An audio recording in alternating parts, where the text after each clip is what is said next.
James Brooks stood frozen outside the executive washroom on the 41st floor, his heart hammering so hard he could hear it in his ears.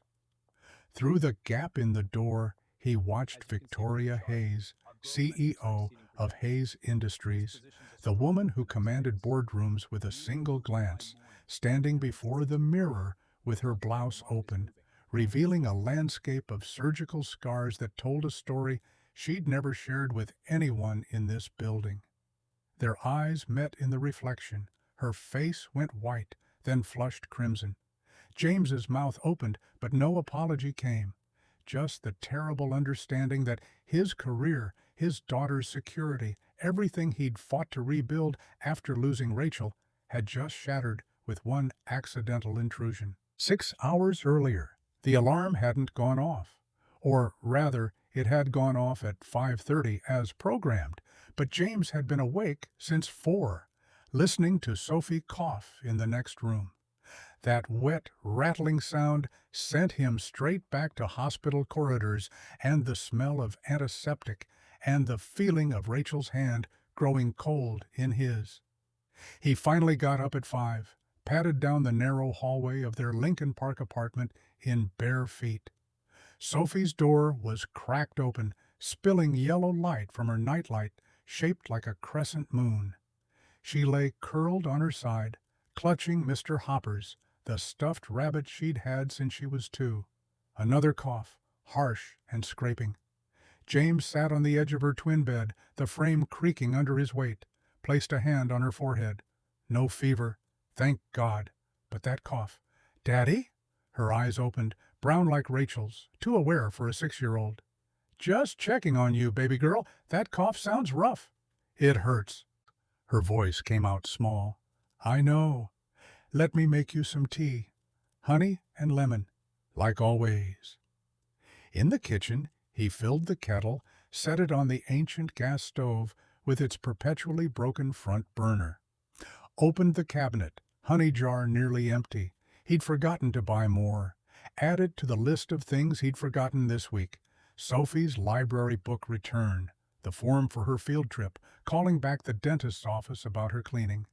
The kettle whistled. He poured hot water over a chamomile tea bag in Sophie's favorite mug, the one with the purple unicorn that was chipping around the rim, squeezed in the last of the honey, brought it to her room. She sat up against her pillows, Mr. Hopper's in her lap, took the mug with both hands, sipped, made a face. "It's yucky." "I know, but it'll help." She drank a little more, then set it on her nightstand next to a stack of picture books and a drawing she'd made yesterday of a dragon with rainbow scales. The dragon had a name, Sparkle Star, and according to Sophie, she protected castles from mean people who tried to make princesses boring. "Daddy, what day is it?" "Tuesday." "Why?" Her eyes went wide. "Picture day! I need my purple dress." The purple dress, the one with the little flowers embroidered on the collar that she'd begged for at Target 3 months ago and wore constantly until James had finally put it in the wash last night because it smelled like the cafeteria's mystery meat surprise. Last night, the washing machine. He ran to the cramped laundry closet off the kitchen, yanked open the machine door. Water pooled at the bottom, soap suds clinging to the drum. The purple dress lay soaked, a sad lump of fabric. The machine had flooded. Again. 3rd time this month. The superintendent kept promising to fix it, kept not showing up. "Daddy?" Sophie appeared in the doorway in her nightgown, Mr. Hopper's dangling from one hand. "Is my dress okay?" He pulled the dress out, wrung it over the sink. Water streamed out, dripping onto the pile of dishes he hadn't washed from dinner, or from breakfast yesterday. Time had a way of collapsing lately. "It's a little wet, sweetheart. What about your yellow dress? You look beautiful in yellow." Her lower lip trembled. "The yellow one is for babies. I need the purple one. It makes me look like a princess." "Sophie, you promised. You said I could wear it for picture day, and you promised." He crouched down to her level, dress still dripping in his hands. Okay, okay, I'll dry it. We'll make it work. For the next 20 minutes, he stood in the bathroom blowing the dress with her hairdryer on high while Sophie ate cereal at the kitchen table, kicking her feet against the chair legs in that rhythm that meant she was worried but trying not to show it. The dress wasn't drying fast enough. He grabbed the iron from the hall closet, set it up on the kitchen counter because the ironing board had broken last month and he hadn't replaced it yet. Pressed the iron against the damp fabric. Steam rose. The collar started to dry. He adjusted his grip, felt the metal edge of the iron scrape across his knuckles. Pain flared, sharp and immediate. He jerked his hand back. Red mark already forming, skin angry and tight. Shit! The word came out before he could stop it. Sophie looked up from her cereal. You said a bad word. Sorry, baby. Daddy burned himself. Are you okay? Yeah, I'm fine. Keep eating. He ran cold water over his hand, watching the skin turn from red to pink. Needed a bandage. First aid kit was in the bathroom cabinet. He dried his hand on a dish towel, went to check. Empty box. He'd used the last bandage 3 weeks ago when Sophie scraped her knee at the playground. Forgot to buy more. Forgot to buy honey. Forgot picture day. Forgot how to be a competent parent. By the time Sophie was dressed, purple dress finally dry enough, though wrinkled in ways he couldn't iron out, they were already 20 minutes behind schedule. And her hair. She stood in front of the bathroom mirror, staring at her reflection with that heartbreaking combination of hope and disappointment that 6-year-olds haven't learned to hide yet. Can you braid it like Mommy used to? Rachel had been able to do French braids, fishtail braids, some complicated crown thing that made Sophie look like a fairy princess. James could barely manage a ponytail without it coming out crooked. I don't know how to do the fancy ones, sweetheart. But it's picture day. I know. How about pigtails? Those are cute. She looked at him in the mirror, and he saw Rachel looking back. That same expression she'd had in the hospital those last few weeks when she asked him to promise he'd take care of Sophie, promise he'd be enough for both of them. He'd promised, and here he was, unable to braid hair. Okay, Sophie whispered. Pigtails are okay. He managed pigtails, crooked but passable. Got her backpack. Remembered she needed lunch. Threw together a peanut butter sandwich, apple slices turning brown, juice box. Grabbed his own laptop bag, the presentation files he'd stayed up until midnight perfecting. They made it to the car at 7:42, 18 minutes late. Sophie buckled herself into her booster seat in the back. When had she gotten old enough to do that herself? And stared out the window as he pulled into morning traffic. Daddy, do you think the pictures will turn out good? You always look beautiful, baby girl. But my hair's not right. Your hair is perfect. It's not. Mommy would have done it better. His hands tightened on the steering wheel. Probably. Mommy was good at a lot of things. Do you miss her? Every second of every day. Yeah, sweetheart, I miss her. Me too. I don't remember what she smells like anymore. The traffic light ahead turned red. He stopped, let his forehead rest against the steering wheel for just a second. Sophie was 6. Rachel had been gone 3 years. Of course, she didn't remember. She smelled like vanilla from her lotion, and sometimes like chalk from teaching. Oh. Sophie went quiet. Then, I wish she was here. Me too, baby girl. Me too. He dropped her off at Riverside Elementary at 8:03, kissed her forehead, watched her run toward the building with her backpack bouncing. She turned at the door, waved. He waved back. Then he drove toward downtown, toward Hayes Industries, toward the presentation that could change everything or destroy what little stability they had left. The Hayes Industries building rose 43 stories into the Chicago skyline, all glass and steel and corporate ambition. James parked in his assigned spot in the underground garage, slot B247, between a BMW and a Tesla that probably each cost more than his annual salary, and took the elevator to the 37th floor.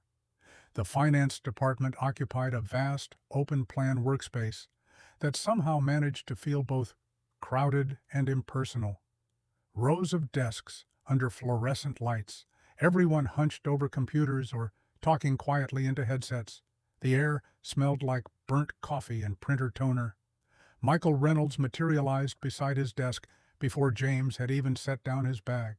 Michael was 40, always in a navy suit, always looking like he'd had exactly one cup of coffee too many. "Brooks, where the hell have you been?" James glanced at the clock on his computer monitor. 8:49. Meeting started at 10. "I'm here. I'm ready."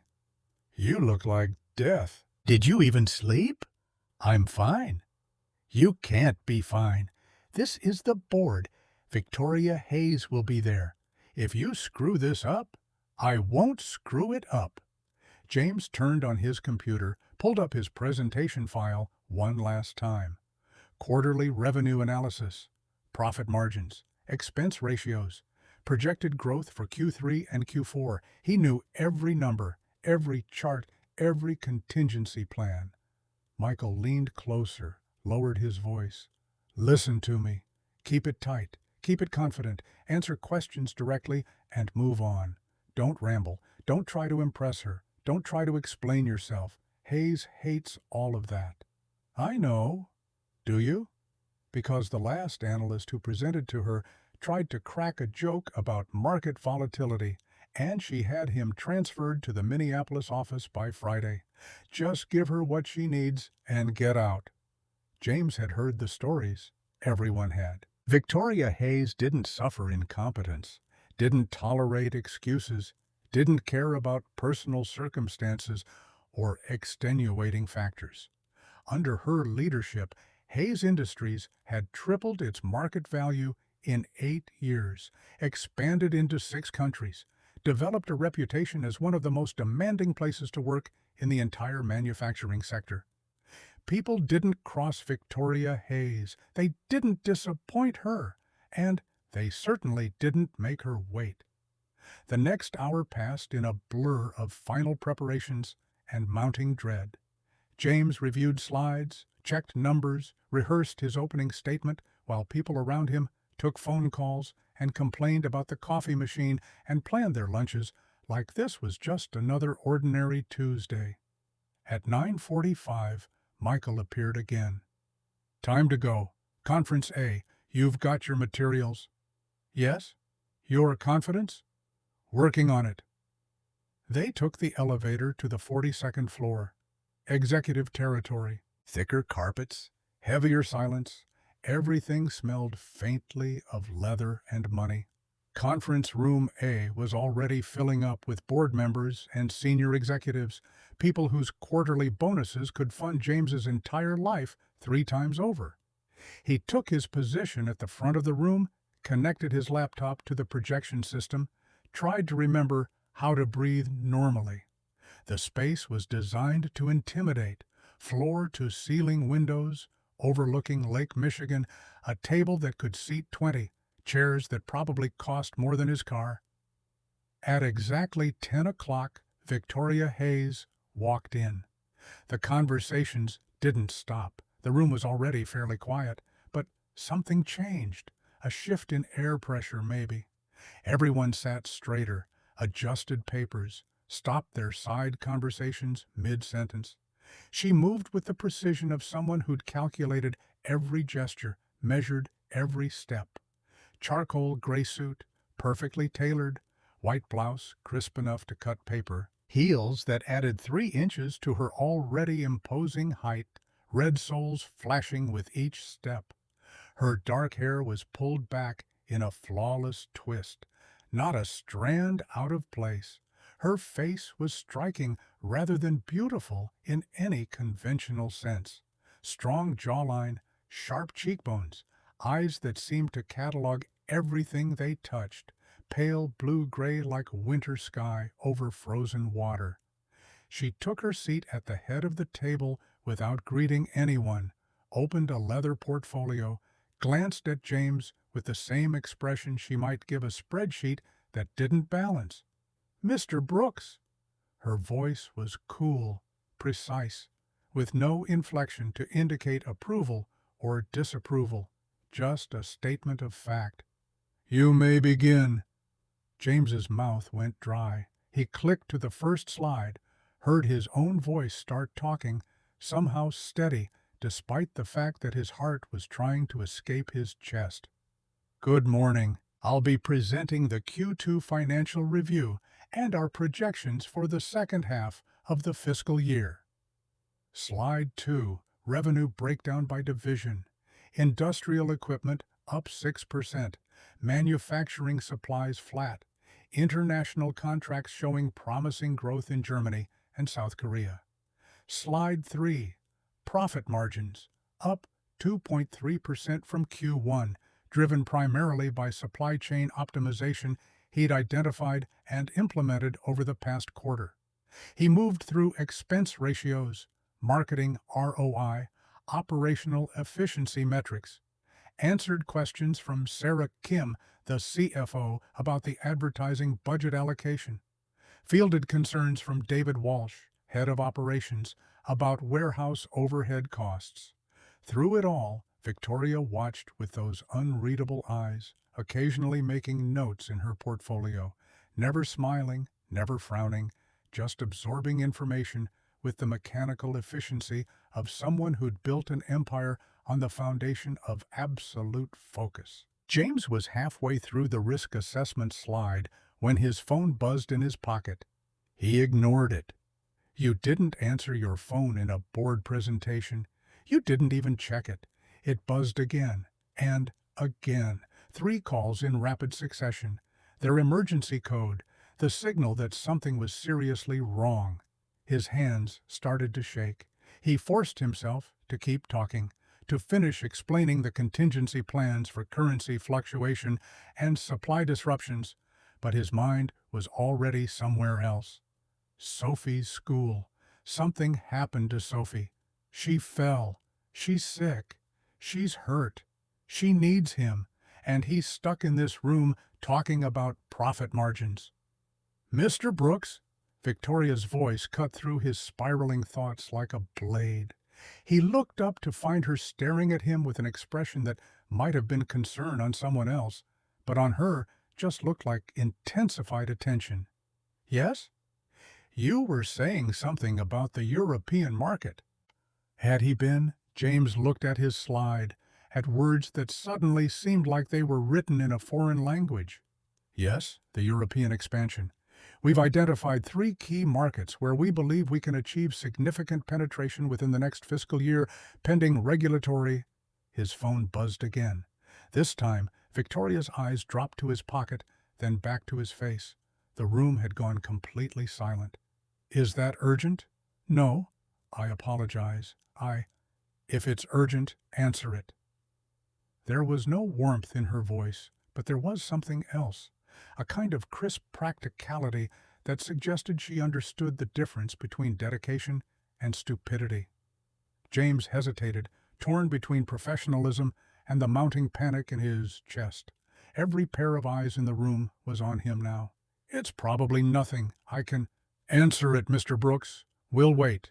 He pulled out his phone with trembling fingers. Screen showed Riverside Elementary. He stepped away from the projection screen, aware of everyone watching, everyone judging. "This is James Brooks." "Mr. Brooks, this is Principal Winters from Riverside Elementary. I'm calling about Sophie. She had a small incident during recess. She fell from the monkey bars and hit her head. The nurse examined her, and she seems okay, but we'd like you to come pick her up as a precaution. She's asking for you." The room tilted. Sophie. Head injury, hospital. Rachel in the ICU, machines beeping slower and slower. "I'll be there in 20 minutes." He ended the call and looked up to find the entire room staring at him. Michael looked like he wanted to sink through the floor. Several board members exchanged glances. Victoria tilted her head slightly, studying James with those penetrating eyes. "Is she all right?" The question surprised him. Not, "When will you be back?" or "Who will finish the presentation?" Just, "Is she all right?" "I think so. They said it was minor. But I need to—" Victoria gestured toward the door with one elegant hand. "Go. Mr. Reynolds can finish the presentation." Michael's head snapped around. Of course, yes, absolutely." James gathered his materials with shaking hands, muttered another apology. "I'm sorry. I'll send the full report by end of day." "Mr. Brooks," Victoria's voice stopped him at the door. "Your daughter is more important than quarterly projections. Go." He nodded, not trusting himself to speak, and practically fled from the conference room. The elevator seemed to take forever. James jabbed the button for the ground floor repeatedly, as if that would make it move faster. His mind conjured increasingly terrible scenarios. Head injury, concussion, internal bleeding. They said she was fine, but what if they were wrong? What if he got there and found her unconscious? Or worse? He forced himself to breathe. Sophie was okay. The school wouldn't have let him drive if it was serious. They would have called an ambulance. This was precautionary, just precautionary. The elevator lurched to a stop on the 41st floor. The doors opened to reveal an empty hallway. Executive offices, private bathrooms, the kind of rarefied space where people like James didn't belong. He jabbed the close button. Nothing happened. The elevator system sometimes did this, stopped at random floors for maintenance or priority override. He hit the button again. Still nothing. Come on, come on. His panic was rising now, tight in his chest. He didn't have time for this. Sophie was waiting. She was hurt and scared and asking for him. The doors finally started to close, but before they could seal completely, James heard something, a sound that didn't belong in the pristine silence of Executive Row. A gasp, or maybe a sob, something raw and human and definitely not the kind of sound that came from the untouchable world of corporate leadership. The doors closed. The elevator began to descend. James told himself it was none of his business, that he'd imagined it, that he needed to focus on Sophie. But when the elevator reached the ground floor and opened, he found himself frozen in place, that sound echoing in his memory. Someone was in pain. Someone was alone. And even though he had every reason to ignore it, even though his daughter needed him, even though getting involved in anything on the executive floor was career suicide, he couldn't make himself walk away. He pressed the button for the 41st floor. The elevator carried him back up through the building, each floor marked by a soft chime. When the doors opened again, the hallway was still empty, still silent. James stepped out cautiously, feeling like an intruder. The sound came again, definitely human, definitely distressed, coming from down the hall, from the direction of the executive washrooms. He moved toward it without quite deciding to, his feet carrying him forward, while his brain screamed at him to turn around, get back in the elevator, go to his daughter, don't get involved. The door to the women's executive washroom was slightly ajar. The sound was clearer now, ragged breathing, the kind that came after crying or pain or both. James raised his hand to knock, to announce himself, to do anything that might preserve some shred of propriety. Instead, the door swung open under the weight of his touch, and he found himself staring directly into Victoria Hayes's private hell. She stood at the marble counter, her back to the mirror. Her tailored jacket lay discarded on the floor. Her white blouse was unbuttoned and pulled aside, revealing a torso that bore the unmistakable evidence of major surgery. Scars ran in deliberate lines across her chest and abdomen, some old and silver, others still faintly pink with healing. A mastectomy, clearly. Reconstructive surgery. The kind of medical intervention that spoke to cancer, to survival, to battles fought in absolute privacy. Her face in the reflection was stripped of its usual armor, pale, vulnerable, tracked with silent tears that she was wiping away with trembling hands. And then she saw him. Their eyes met in the mirror. James watched her entire expression transform from raw vulnerability to something arctic and dangerous. "Get out!" Her voice was barely above a whisper, but it carried the force of absolute authority. James stumbled backward, his mouth opening to apologize, to explain, to somehow undo what he'd just seen. "I'm sorry. I heard. I thought someone was hurt." "Get out!" Each word was measured, controlled, the kind of control that came from years of practice at hiding weakness. Victoria was buttoning her blouse with mechanical precision, her fingers somehow steady, despite the fact that her entire carefully constructed privacy had just been shattered. James fled. He hit the elevator button 6 times, praying it would arrive before she came after him, before security appeared, before whatever consequences this invasion deserved could catch up with him. The doors opened, and he threw himself inside, jabbing the ground floor button like it might save his life. The elevator descended, and James leaned against the wall, his heart hammering, his hands shaking worse than they had during the presentation. What had he done? What had he just done? He'd violated the privacy of the most powerful person in the company. He'd seen something she'd clearly gone to extraordinary lengths to keep secret. He'd witnessed her in a moment of vulnerability that she would never, ever forgive. His career was over, not just at Hayes Industries. Victoria Hayes had connections throughout the industry. One word from her and he'd be unemployable, blacklisted, finished. And Sophie. What would happen to Sophie when he lost his job? How would he pay for her school, her medical care, everything she needed?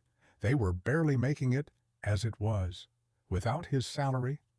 His phone rang again. The school. James answered it in a daze, heard Principal Winters asking where he was, managed to explain about traffic, even though he hadn't left the building yet.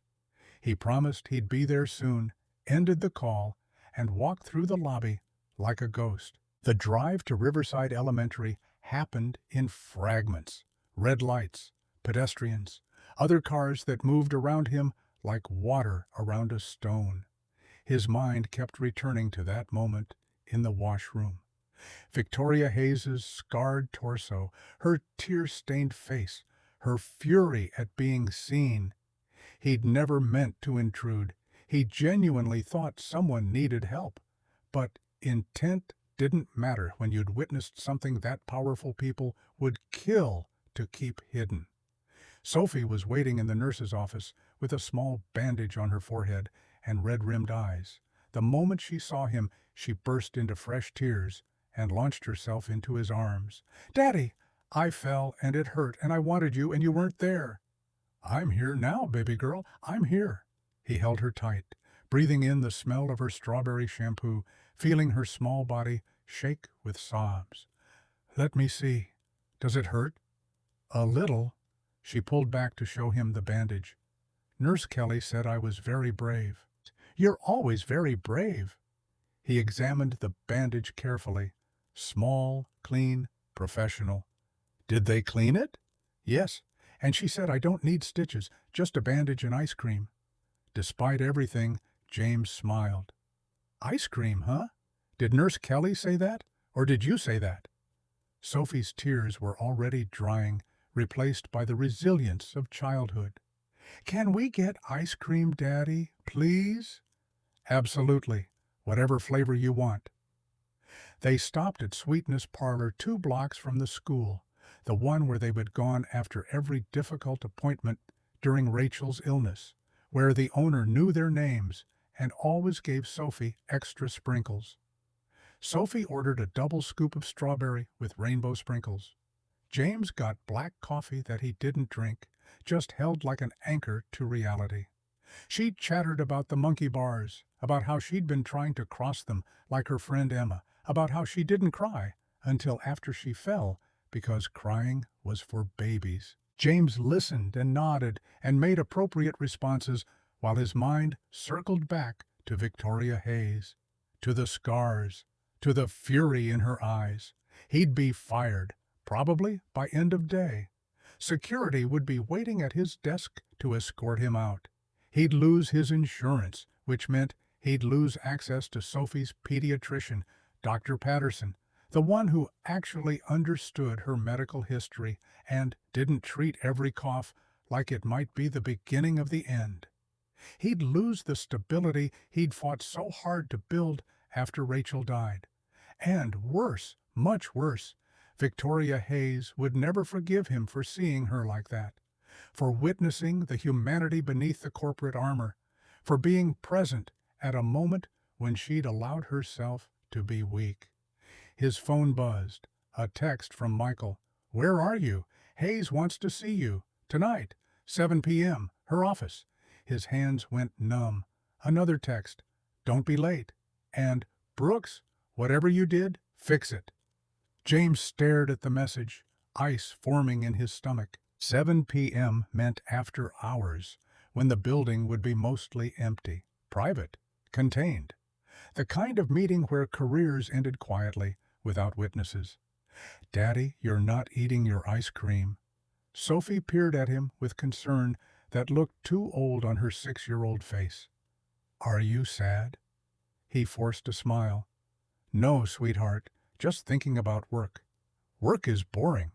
"Yes, it is, but it pays for ice cream, so we tolerate it." They finished their ice cream. Sophie's face smeared with strawberry and sprinkles, happiness temporarily restored, and drove home to their apartment. Spent the afternoon doing exactly what they should have been doing: coloring, reading stories, building elaborate structures out of blocks that inevitably collapsed into giggles. James helped Sophie with her homework, made her favorite dinner of chicken nuggets and carrot sticks, gave her a bath that involved more water on the floor than in the tub. At 6:30, Mrs. Elena Martinez arrived from across the hall.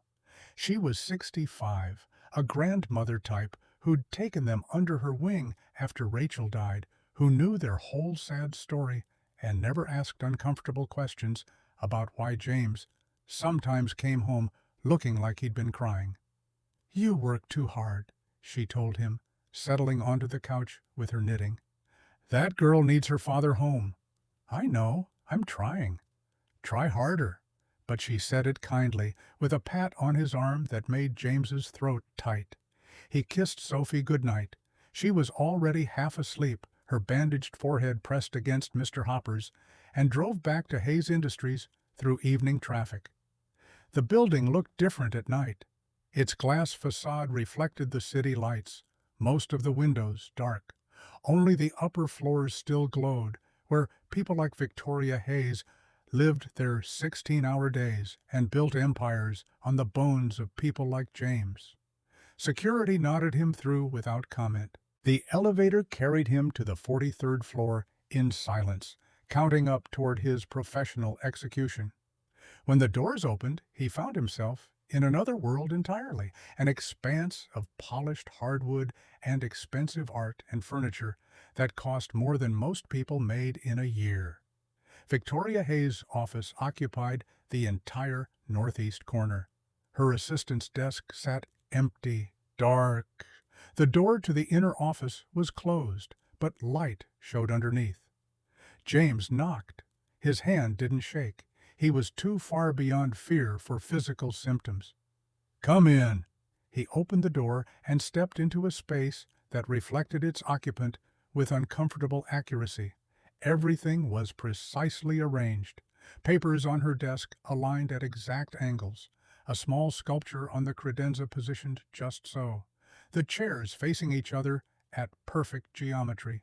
Floor-to-ceiling windows offered a spectacular view of Chicago at night. All lights and movement and life happening somewhere else to someone else. Victoria sat behind her desk, still in her charcoal suit, though she'd loosened it slightly in deference to the hour. Hair still pulled back in that perfect twist. Face composed, professional, completely unreadable. She didn't invite him to sit. "Mr. Brooks!" She steepled her fingers, resting her chin on them in a gesture that might have been thoughtful on someone else, but on her just looked predatory. "We need to discuss what happened this afternoon." "I apologize. I didn't mean to intrude. I thought someone needed help. I should have announced myself. I should have—" "Stop."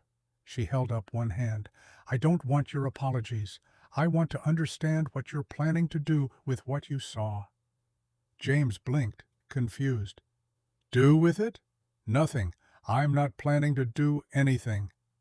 "I find that difficult to believe." Her eyes were cold, analytical. "You witnessed something I've kept private for 3 years, something that could affect shareholder confidence, board perceptions, market valuation. Information like that has value. I need to know your price." The implication hit him like a physical blow. "You think I'm going to sell your medical information? Blackmail you?" "People have done worse for less." She said it without inflection, like she was discussing quarterly projections. "I need to know what you want." "I don't have a price." James's voice cracked. "I don't want anything except to keep my job and take care of my daughter. What I saw today, that's your business, your private medical history. I would never— I'm not—" He stopped, breathing hard, suddenly furious. Not at her exactly, but at the assumption, at the calculation, at the idea that she could be so cold about something so fundamentally human. "My wife died of cancer." The words came out quiet, drained of the anger that had sparked them. 3 years ago. Breast cancer, ovarian cancer, take your pick. She had both. I spent 18 months watching her fight and lose, watching her body betray her, watching her dignity get stripped away piece by piece in hospital rooms and treatment centers. He met Victoria's eyes. "And you think I'd use someone else's medical trauma as leverage? You think I'm that kind of person?" Something flickered across her face, so quickly James almost missed it. Not quite surprise, maybe recognition, the expression of someone who'd just had their assumptions challenged and didn't like it. "I didn't know about your wife," she said finally, her voice still controlled, but something had shifted in it. "That wasn't in your employee file." "Why would it be? It's not relevant to my job performance." "Isn't it?" Victoria leaned back slightly. "You left a board presentation today because of a family emergency. Your daughter, who you're raising alone. Yes, that must be difficult." It wasn't a question, and it wasn't said with any particular sympathy, but coming from Victoria Hayes, it felt almost intimate. James didn't know how to respond, so he just nodded. Silence stretched between them, broken only by the faint hum of the building's ventilation and the distant sound of traffic 43 floors below. Victoria studied him with those penetrating eyes, and James forced himself not to look away, not to flinch, to meet her gaze with something like dignity, even though he was pretty sure he was about to be fired. "Sit down, Mr. Brooks." It wasn't a request. James sat in one of the precisely angled chairs, his spine straight, his hands folded in his lap like a schoolboy waiting for punishment. Victoria was quiet for a long moment, her fingers drumming once against the desk, the only nervous gesture he'd ever seen her make. When she finally spoke, her voice was different. Not warm exactly, but less armored. "What you saw today," she began, then stopped. Started again. "I had a double mastectomy 2 years ago, preventive, aggressive intervention based on genetic testing and family history. My mother died of breast cancer when I was 7, so did my aunt. The odds were not in my favor." James didn't move, barely breathed. This felt like standing on ice that might crack at any moment. "I chose not to disclose it to the company, not because I'm ashamed, but because I didn't want it to define me. I didn't want the pity or the speculation about my ability to lead or the whispers about whether I was dying. I wanted to be the CEO, not the CEO with cancer. That makes sense, James said quietly. Does it? She looked at him sharply. Most people would say I should have been transparent, that hiding a major medical event shows weakness or dishonesty or poor judgment. Most people haven't watched someone they love die in public view. The words came out before James could stop them. Rachel, my wife. She wanted to keep working as long as possible. She was a teacher, loved her kids, but everyone at her school knew she was sick, and they treated her like she was already gone, like she was fragile, like her diagnosis was the only thing about her that mattered anymore. It destroyed her almost more than the cancer did. Victoria's expression was unreadable, but she was listening with an intensity that felt almost uncomfortable. So no, James continued, I don't think you should have disclosed it. I think you had every right to fight your battle privately and come out the other side on your own terms. What I saw today, that's yours. It doesn't belong to the company or the board or anyone else. Another silence, longer this time. Victoria's fingers had stopped drumming. She was looking at him like he was a puzzle she couldn't quite solve. And, for the first time since he'd walked into her office, James felt like maybe, just maybe, he wasn't about to be fired. You really won't tell anyone.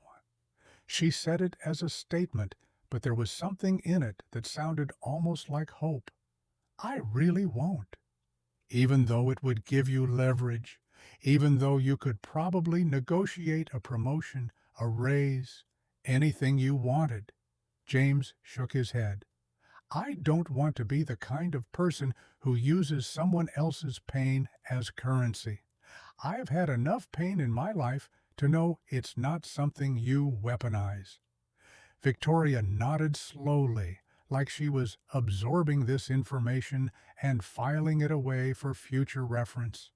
Then she did something James never expected. She stood up, moved to the windows, and turned her back on him, not dismissively, but like she needed to look at something other than his face while she spoke.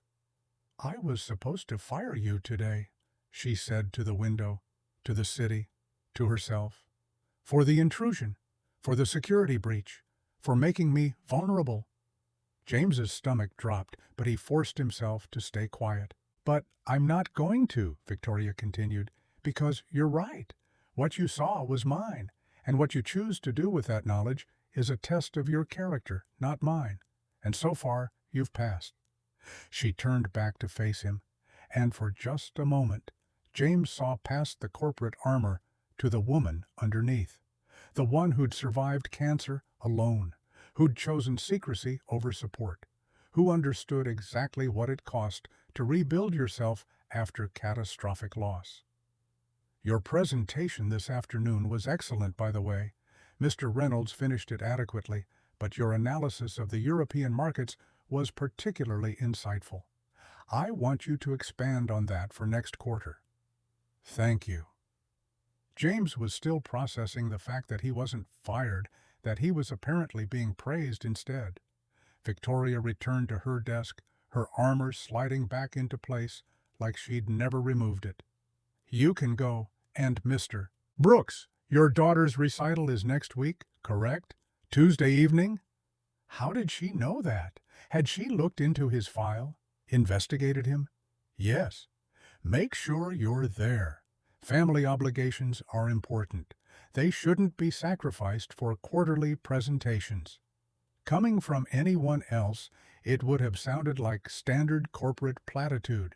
Coming from Victoria Hayes, it sounded like hard-won wisdom.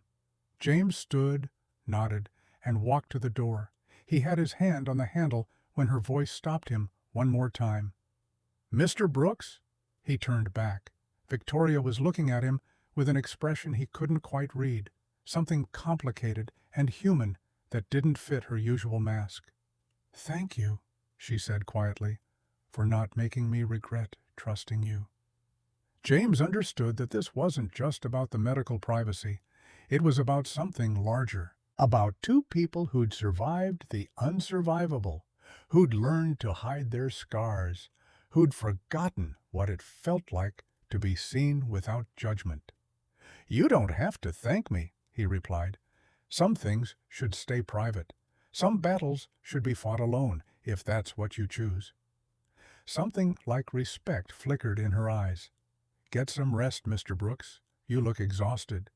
"So do you."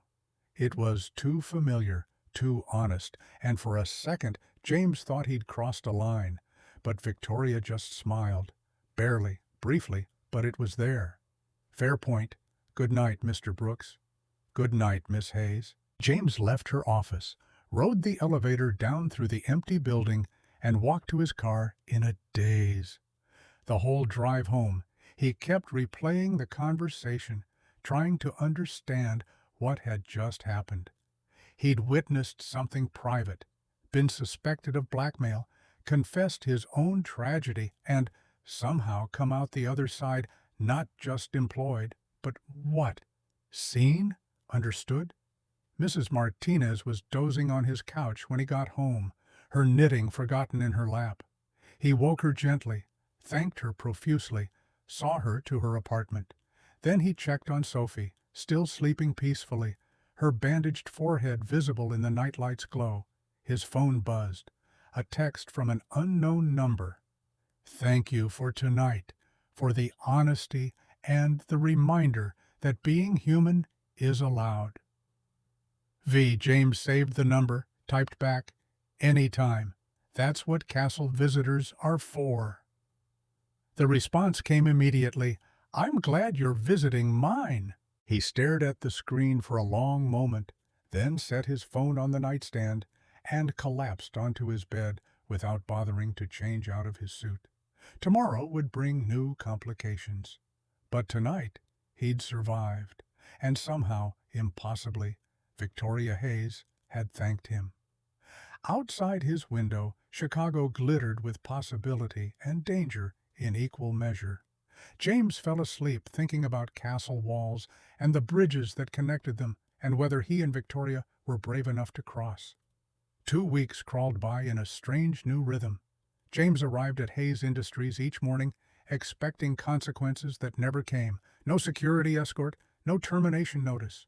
Just work, relentless and consuming, with one significant addition.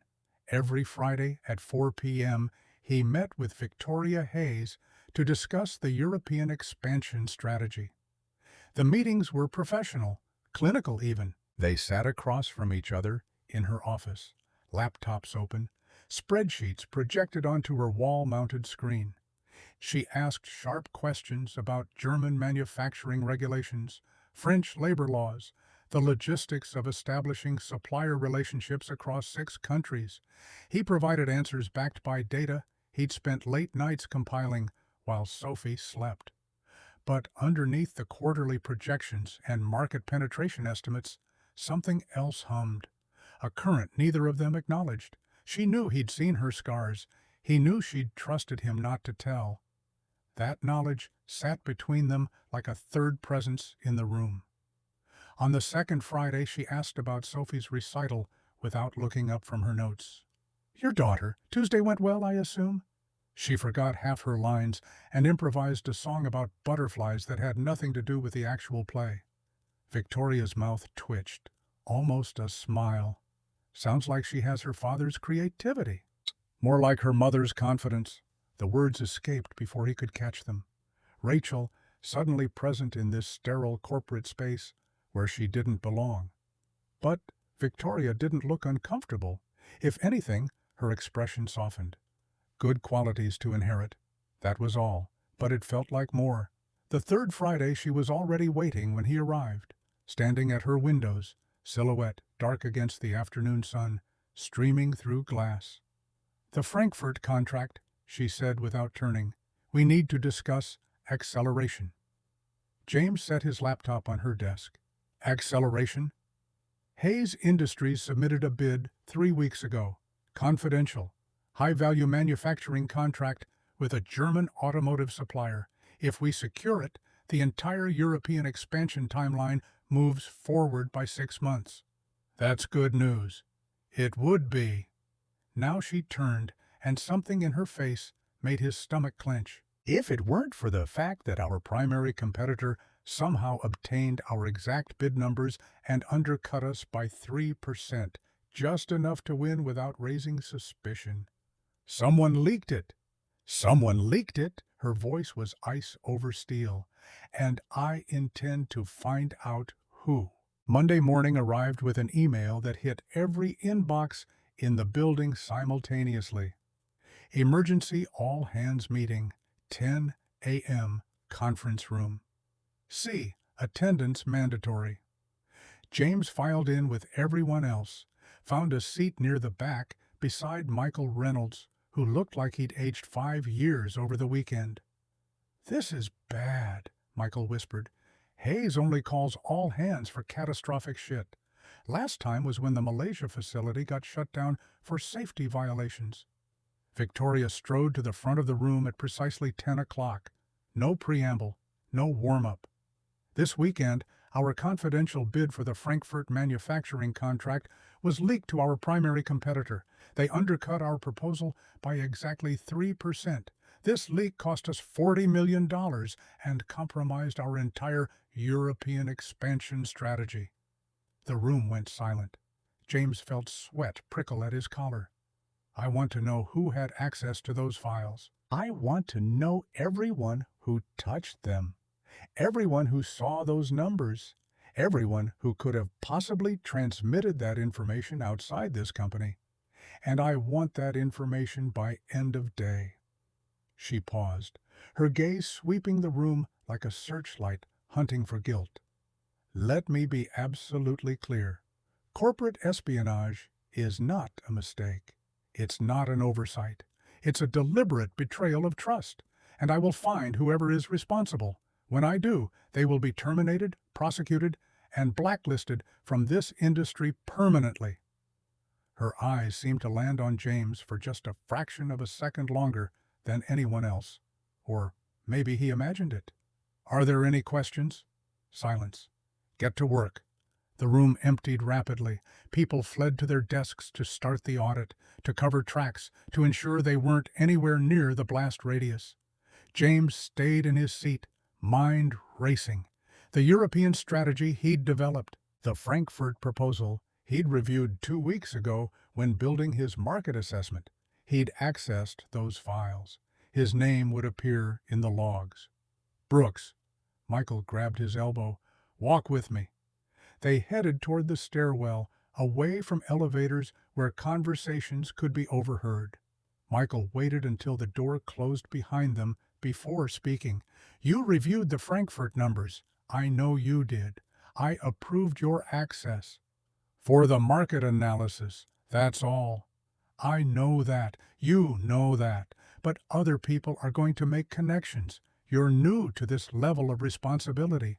You've got financial pressures, single-parent medical bills from your wife. You were one of the last people to access those files before the leak."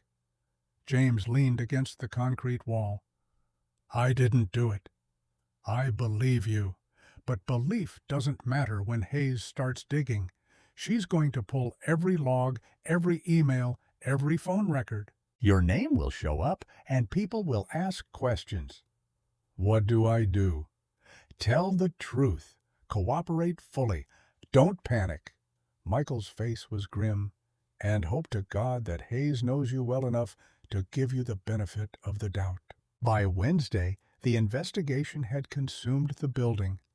IT forensics team pulled computer access logs.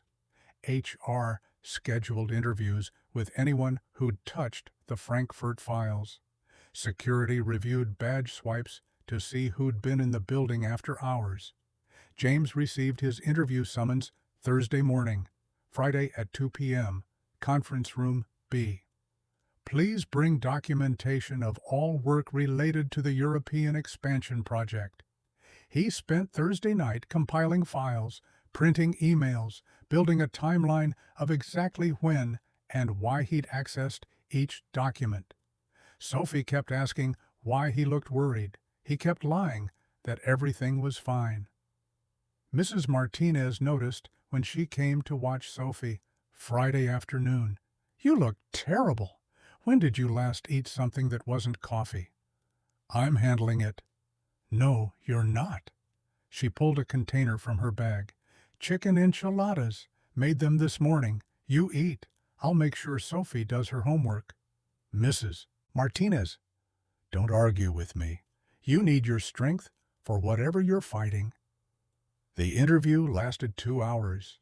2 investigators from an outside security firm, a woman named Jennifer Walsh and a man named Robert Davidson, sat across from him in a windowless room and asked the same questions 17 different ways. "Mr. Brooks, can you explain why you accessed the Frankfurt proposal files at 2:14 a.m. on a Saturday?"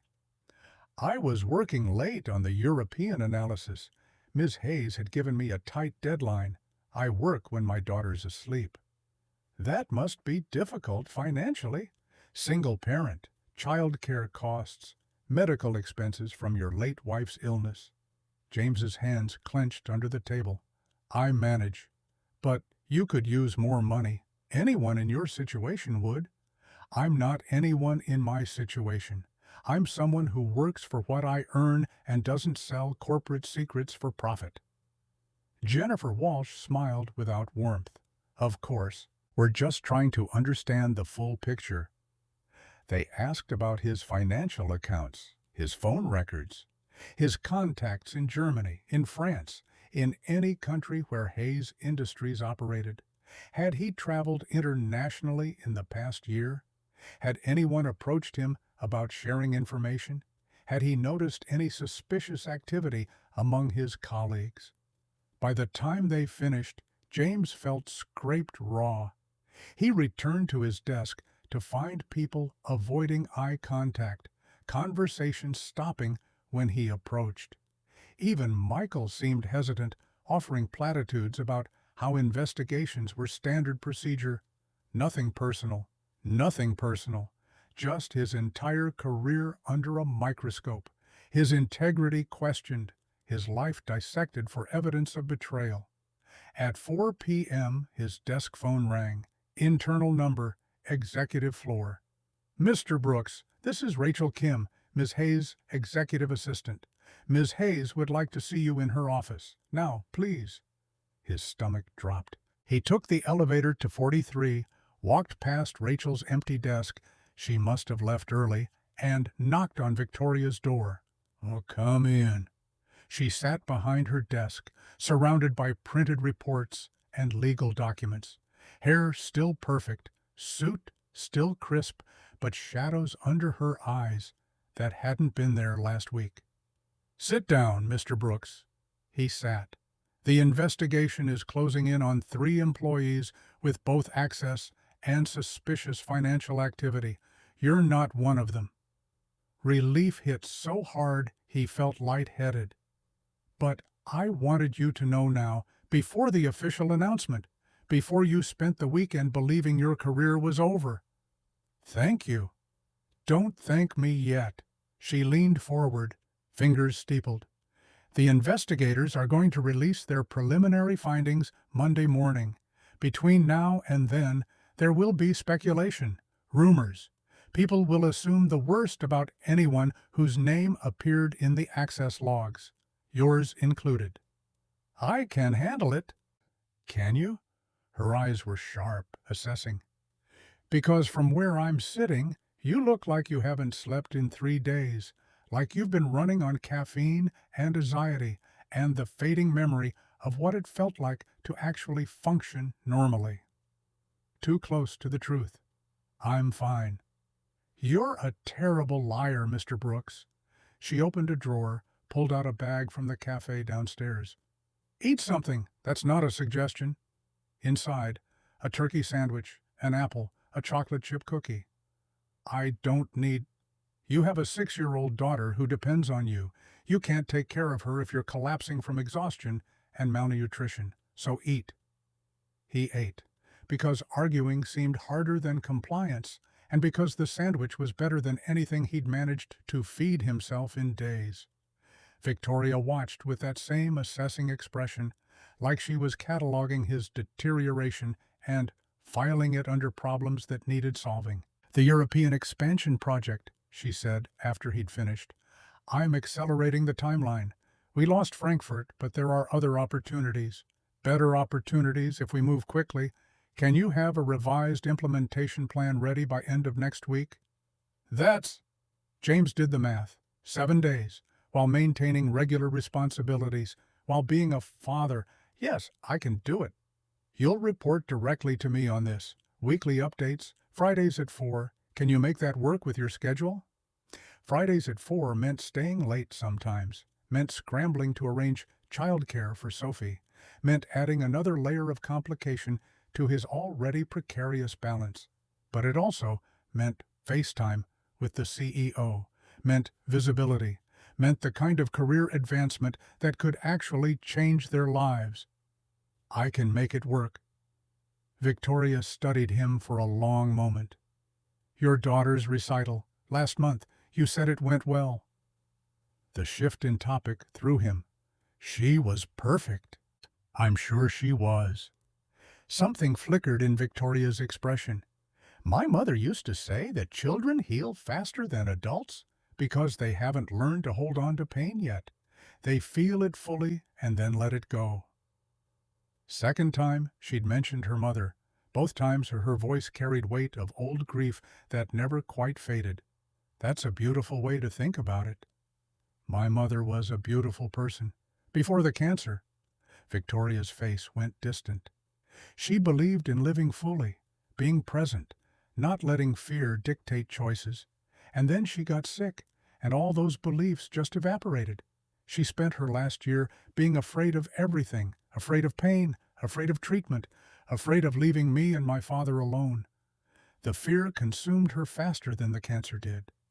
James felt his throat tighten with recognition. Rachel was angry at the end, furious at her body for betraying her, at me for being healthy, at the world for continuing without her. She tried to hide it, but I could see it burning underneath everything else. "Did it make you angry too?" "Yes." The admission came easier than it should have. "I was angry at her for being sick, at myself for being angry, at every doctor who couldn't fix her, at every couple who got to grow old together while we were planning her funeral. I'm still angry sometimes." "Anger is easier than grief," Victoria said quietly. "It gives you something to do with the pain." They sat in silence for a moment. Not uncomfortable, just two people who'd survived unsurvivable losses, recognizing each other across the wreckage. "Get some rest this weekend," Victoria finally said. "Be with your daughter. The investigation will resolve itself, and we'll move forward with the expansion. But none of that matters if you work yourself into an actual breakdown." "You're one to talk. When did you last take a weekend off?" Her mouth twitched, almost a smile. "Point taken, but I'm not raising a 6-year-old. "Maybe you should try it sometime. Humbling experience." "I'll keep that in mind." She stood, signaling the meeting's end. "Good night, Mr. Brooks." "Good night, Miss Hayes." At the door, he paused. "Thank you for telling me about the investigation before Monday. You didn't have to do that." "No, I didn't." Her expression was unreadable, "but I wanted to." The weekend passed in blessed normalcy. Sophie had a sleepover at Emma's house that involved excessive giggling and a midnight phone call from Emma's mother asking if Sophie always told such elaborate stories about dragons who protected castles from boring people. James caught up on laundry, grocery shopping, the endless maintenance tasks that kept their small life functioning. He thought about calling his mother, then didn't, because explaining any of this felt impossible. Monday morning brought the official announcement. 3 employees terminated for corporate espionage and theft of proprietary information. Criminal charges pending. Investigation closed. Hayes Industries thanked everyone for their cooperation and patience. James read the email 3 times, waiting for relief that came slowly and incompletely. His name wasn't mentioned. He wasn't implicated. He was technically cleared.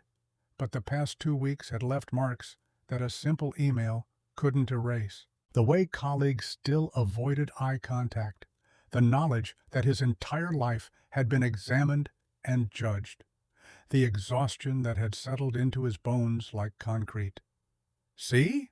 Michael appeared at his desk, actually smiling. "Told you it would work out. You're in the clear, Brooks." "Yeah, in the clear." "You don't look happy about it." "I am, just tired." "Well, shake it off. Hayes wants the European expansion plan by Friday, right? That's 5 days. Better get started." James pulled up his files and tried to focus, but his mind kept drifting to Victoria, to the way she'd made sure he knew he wasn't suspect before the weekend, to the way she'd forced him to eat, to her admission about her mother's fear. She'd trusted him with something private again, not medical information this time, but emotional truth. And somehow that felt even more significant. Wednesday afternoon, an email arrived from an address he didn't recognize. Subject line, Hayes Industries Cancer Research Gala. He opened it. "Mr. Brooks, you are cordially invited to attend the annual Hayes Industries Cancer Research Fundraiser on Saturday, October the 14th at the Art Institute of Chicago. Black tie. Cocktails at 7 p.m. Dinner at 8 p.m. This year's event supports the American Cancer Society and features keynote remarks from Hayes Industries CEO Victoria Hayes, RSVP by Friday. Attached, a formal invitation with his name printed in elegant script. James stared at the screen. A gala, black tie, the Art Institute. His phone rang. Victoria's assistant. "Mr. Brooks, I'm calling to confirm you received the invitation to Saturday's gala. Ms. Hayes specifically requested your attendance." "I received it, but I don't think—" "She asked me to convey that this is not optional. Your presence is expected. Do you own a tuxedo?" "I have one from my wife's work events. It's a few years old. I'm sure it's fine. Please, RSVP by end of day. The car will pick you up at 6:15 Saturday evening." She hung up before he could argue. James sat back in his chair, mind racing. Victoria had specifically requested his attendance at a cancer research fundraiser where she was giving keynote remarks. This wasn't about work. This was personal. His phone buzzed. Text from Victoria's number. "I know the gala seems like an imposition, but I could use someone there who understands what these events cost. Someone who won't ask questions I can't answer. If that's too much to ask, I'll understand." He stared at the message for a long time, then typed back, "What time should I be ready?" Her response came immediately. 6:15. "And Brooks? Thank you." Saturday evening found James standing in his bedroom, wrestling with a bow tie that refused to cooperate. The tuxedo still fit, more or less, though it felt strange after 3 years hanging in the back of his closet. The last time he'd worn it, Rachel had been alive. Sick, yes, weakening daily, but still here, still able to smile at him and tell him he looked handsome, even though they both knew she was lying. Sophie appeared in the doorway wearing her pajamas and a serious expression. "You look fancy. Where are you going?" "A work event with my boss." "The scary lady?" James paused in his tie wrestling.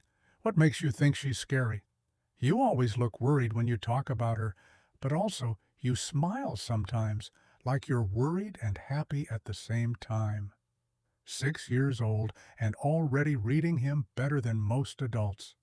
"She's not scary. She's just been through a lot, like we have, and sometimes people who've been hurt build walls to protect themselves. Like castles. Exactly like castles, with moats and drawbridges and everything." Sophie climbed onto his bed, Mr. Hoppers tucked under one arm. "But castles are lonely. That's why the prince has to rescue the princess, so she's not alone anymore. What if the princess doesn't need rescuing?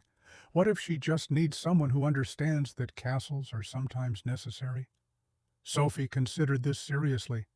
Then the prince should visit the castle and be her friend. That's what you're doing, right? Being friends with the castle lady? He kissed her forehead, overwhelmed by love for this small person who saw the world with such clarity. Yeah, baby girl, that's exactly what I'm doing. Mrs. Martinez arrived at 6, armed with board games and hot chocolate supplies. You look very handsome. Important event. Fundraiser. Cancer research. Her expression softened. Ah, that's good work. Your Rachel would be proud. The car arrived at 6:15. Not a taxi, a black sedan with a driver in a suit who opened the door and addressed him as Mr. Brooks. The Art Institute rose against the evening sky, all marble columns and soaring ceilings, and the kind of understated elegance that screamed old money. James followed the flow of formal wear through galleries hung with priceless art, trying not to feel like an imposter among people whose watch collections probably cost more than his annual salary. He found Victoria in the main gallery, standing alone despite being surrounded by people. She wore a deep blue gown that was elegant without being flashy, hair down for once instead of pulled back. She looked beautiful and untouchable and profoundly lonely. Their eyes met across the crowd. Something in her expression shifted. Relief, maybe, or gratitude. James made his way through the guests to her side. Mr. Brooks? Her voice was formal, controlled, but her eyes said thank you. Miss Hayes, nice party. Guilt and tax deductions make excellent motivators for philanthropy. She took a champagne flute from a passing server, but didn't drink. Half these people are here because they lost someone to cancer. The other half are here because their accountants told them to donate to something. Which half are you? Both. I lost my mother, survived my own diagnosis, and have excellent tax advisors. A ghost of a smile. I'm the event's ideal attendee. Someone approached, silver-haired man in an expensive tuxedo, greeting Victoria with the kind of false warmth that meant he wanted something. Victoria, wonderful event. Simply wonderful. I wanted to discuss those collaboration opportunities we talked about last month. James stepped back slightly, giving them space, but Victoria's hand shot out and caught his wrist. Not hard, just present. A silent request not to leave her alone with this conversation. Donald, this is James Brooks, one of our strategic analysts. James, Donald Campbell from Morrison, Industrial. They shook hands.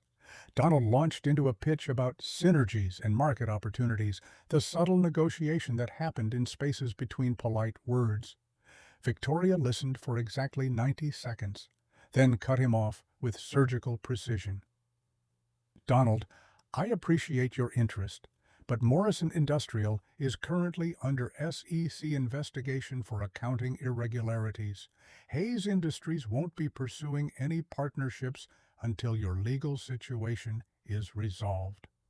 Donald's face went from pink to red. That's just allegations, nothing substantiated. Then I'm sure you'll have no trouble clearing your name.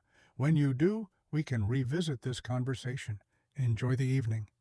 She dismissed him with a subtle shift in posture, turning her attention to James as if Donald had simply ceased to exist. He sputtered something and disappeared into the crowd. That was brutal, James said quietly. That was necessary. He's been circling for months, trying to use personal connections to bypass due diligence. I don't have patience for it. You're terrifying. I know. Her smile had actual warmth in it now. It's one of my better qualities. They moved through the fundraiser together, Victoria handling business conversations while James provided silent support and occasional strategic intervention.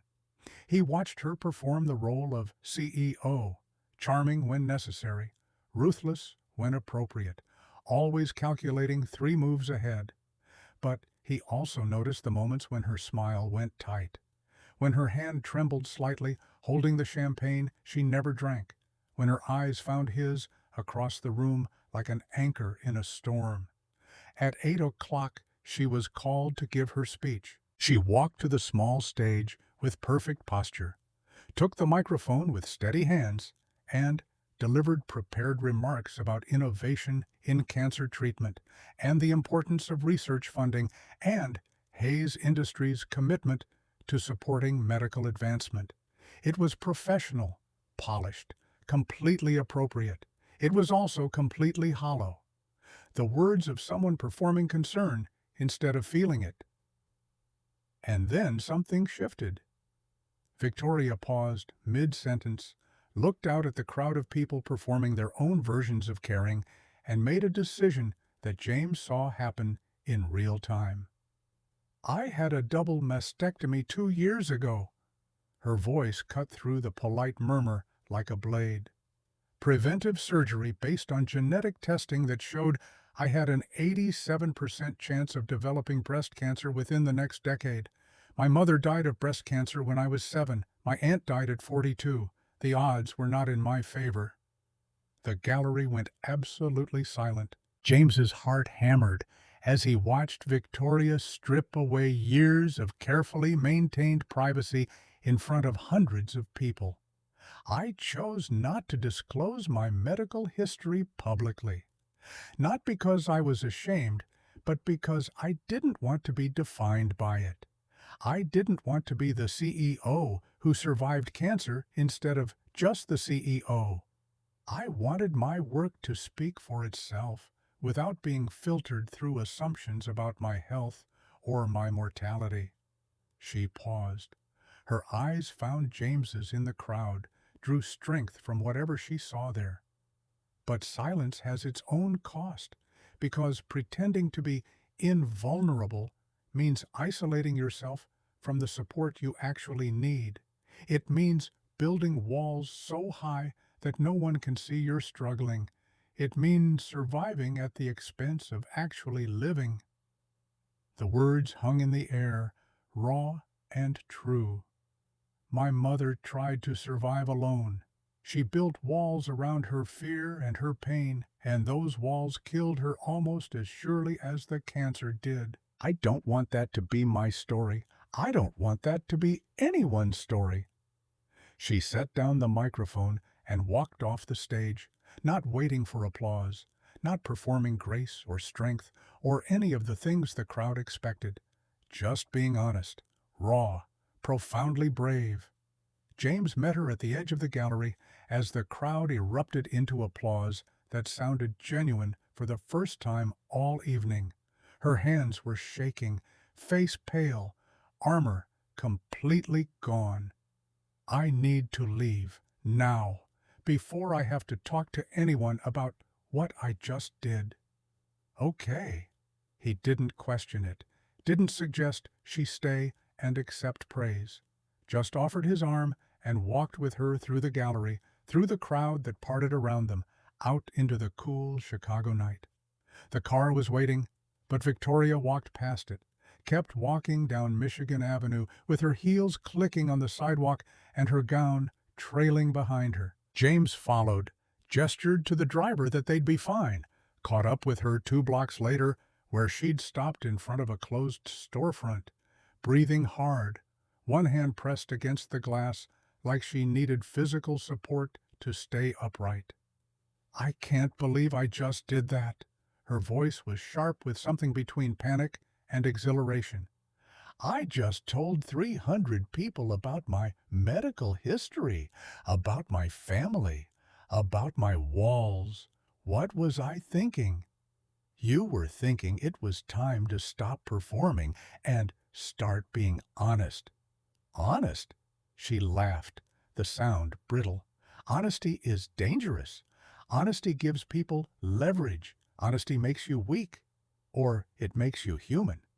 She turned to look at him, really look at him, like she was searching for something in his face. "I wasn't weak up there. You were the bravest person in that room. I was terrified. Bravery is doing the thing that terrifies you anyway. He paused. For what it's worth, your mother would have been proud. Victoria's face crumpled just for a second. Just enough for James to see the grief she'd been holding back for 20 years. Then she pulled herself together with visible effort, rebuilt the walls she'd just demolished. We should go back. People will wonder where I went. Or we could not go back. We could get terrible diner food and talk about anything except cancer and corporate strategy and all the walls we've built. She stared at him like he'd suggested something scandalous instead of simply human. You're supposed to be at home with your daughter. Mrs. Martinez has her until midnight. I have time. You're wearing a tuxedo. Terrible diner food tastes better in formal wear. Scientific fact. Despite everything, Victoria smiled, genuinely smiled, without performing or calculating or protecting herself. Okay, yes, let's get terrible diner food. They found an all-night diner 6 blocks away, the kind of place where the coffee was always hot, and the waitress called everyone honey, and the booths had duct tape holding the vinyl together. James ordered waffles. Victoria ordered coffee and toast, then stole half his waffles while insisting she wasn't hungry. And they talked. Not about work, not about cancer, not about any of the heavy things that had brought them to this moment. They talked about Sophie's elaborate dragon stories and Victoria's terrible cooking skills and the year James tried to learn guitar and gave up after 3 lessons. They talked about favorite movies and books they'd read too many times and the specific kind of exhaustion that came from pretending to have everything together when your life was held together with hope and duct tape. I haven't done this in years, Victoria admitted, around her 3rd cup of coffee. Just sat somewhere and talked about nothing important with someone who didn't want anything from me. Everyone wants something from you. Yes, usually my money or my connections or my approval. She looked at him seriously. What do you want, James? First time she'd used his first name. The intimacy of it felt momentous. James considered the question honestly, pushed past the easy answers about career advancement or job security. I want you to remember how to be human instead of perfect. I want you to take weekends off occasionally and eat actual meals, and maybe let someone care about you without treating it like a corporate negotiation. That's a tall order, so start small. Take tomorrow off, sleep past 6 a.m., eat breakfast that isn't coffee and anxiety. Victoria smiled into her coffee cup. I'll consider it. That's politician speak for no. It's CEO speak for maybe. She set down her cup, met his eyes. Thank you for coming tonight, for staying when I ran, for not treating my breakdown like a crisis that needed managing. That wasn't a breakdown, that was honesty. There's a difference. Is there? Because from inside it, they feel remarkably similar. James thought about the months after Rachel died, crying in grocery stores, falling apart during parent-teacher conferences, forgetting how to function like a normal human being. Breakdown means you shatter and can't be put back together. Honesty means you admit you've been broken all along and you're tired of pretending otherwise. One is an ending, the other is a beginning. Victoria was quiet for a long moment, processing this distinction like it was a business strategy she needed to understand fully before implementing. I don't know how to have beginnings anymore. I only know how to survive endings. Then maybe it's time to learn something new. With your help? The question hung between them, weighted with implications neither of them were quite ready to acknowledge. With my help, James confirmed, if you want it. Victoria's smile was small and genuine and heartbreakingly vulnerable. I want it. They left the diner near midnight. The car was still waiting. Victoria had texted the driver their location, and she dropped James at his apartment with a quiet good night and a reminder about their Friday meeting. But as he walked up to his door, his phone buzzed with a message. "Thank you for tonight, for the honesty and the terrible waffles and the reminder that being human is allowed." He typed back, "Anytime. That's what castle visitors are for." The response came immediately. "I'm glad you're visiting mine." James went to bed feeling like something fundamental had shifted, like he and Victoria Hayes had crossed some invisible line from professional acquaintances to something else entirely. Something that didn't have a name yet, but felt important and fragile and worth protecting. Monday morning brought consequences. Victoria's fundraiser speech had gone viral over the weekend, not in the messy, scandal-driven way that destroyed careers, but in the powerful human interest way that made people see corporate leaders as actual people. News outlets called it brave. Social media called it inspiring. The board of directors called emergency meetings to discuss how this personal disclosure might affect shareholder confidence. And James was being summoned to the 43rd floor at 8 a.m., which was never a good sign. Rachel Kim greeted him with an expression that managed to convey both sympathy and warning. "She's been here since 5. Fair warning, the board is not happy." How not happy? Emergency session kind of not happy. They're questioning her judgment, her stability, whether personal disclosure compromises her ability to lead objectively. Rachel lowered her voice. "Between you and me, they're looking for reasons to push her out. They've been waiting for her to show weakness, and she just handed them ammunition." James's stomach twisted with guilt.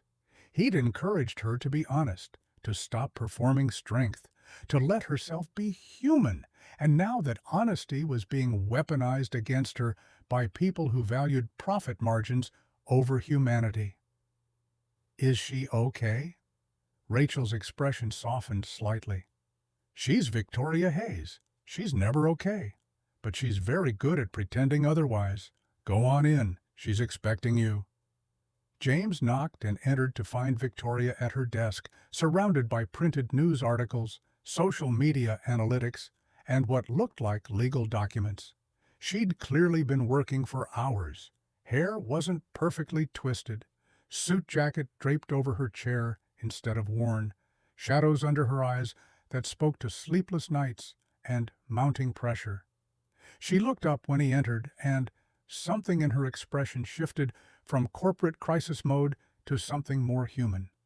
"James," his name instead of Mr. Brooks, spoken like a small relief in the middle of chaos. "Rachel said the board is causing problems." "The board is doing what boards do when CEOs show vulnerability. They're circling like sharks who smell blood in the water." She gestured to the papers on her desk with barely contained frustration. "Apparently, my disclosure about my medical history raises questions about my judgment, my priorities, whether I'm emotionally stable enough to lead a multi-billion-dollar corporation." "That's ridiculous. You gave an honest speech about surviving cancer. That doesn't make you unstable."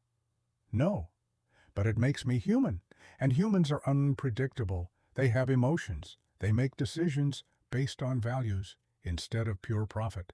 They prioritize things like honesty and vulnerability over shareholder returns." Her voice was bitter. "The board didn't hire me to be human. They hired me to be a machine that generates revenue." James moved closer to her desk, saw the strain in her face, the way her hands trembled slightly as she shuffled papers. "What are they threatening?" "Vote of no confidence, performance review, possible removal if they can build enough support." She met his eyes, and he saw fear there underneath the anger. "I spent 15 years building this company into what it is. I sacrificed everything, relationships, health, any semblance of normal life, to prove I deserved to lead. And one moment of honesty might cost me everything. Then we fight back. With what? Corporate boards don't care about inspirational speeches or viral moments. They care about stock prices and quarterly projections and whether leadership appears stable. So we prove you're the most stable, competent, visionary leader they could possibly have. James's mind was already racing through strategies. The European expansion, that's your proof. Revolutionary market entry strategy. Projected $300 million in revenue over 5 years. Partnerships that position Hayes Industries as industry leader. We accelerate the timeline, present to the board this week, show them exactly why replacing you would be catastrophic for company value. Victoria stared at him like he'd just proposed something simultaneously brilliant and insane. The implementation plan isn't ready. We're still missing key partnership agreements, final risk assessments. Then we finish them. Now, today. James pulled out his laptop, opened the project files. You said I could have unlimited resources. I'm requesting them. Pull every analyst we need, every legal expert, every partnership coordinator. We work around the clock if necessary, but we deliver a presentation so flawless that the board has no choice but to recognize your strategic brilliance. That's... Victoria stopped, something like hope flickering across her face. That's actually possible. Difficult, but possible. Difficult is what we do. For the first time since he'd entered her office, Victoria smiled, small, tentative, but genuine. Okay, let's do it. Let's show them why honesty doesn't equal weakness. The next 72 hours blurred into a marathon of caffeine-fueled strategic planning that made James's previous workload look relaxed by comparison. Victoria cleared her schedule of everything except critical meetings. James mobilized a team of analysts, legal advisors, and partnership specialists. They commandeered a conference room on the 42nd floor and turned it into a war room, plastered with market projections, partnership frameworks, and risk assessment matrices.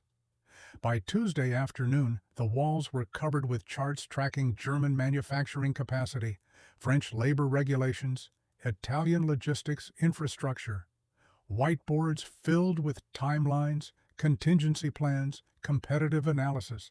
The table disappeared under stacks of contracts, feasibility studies, financial models running scenarios from conservative to aggressive.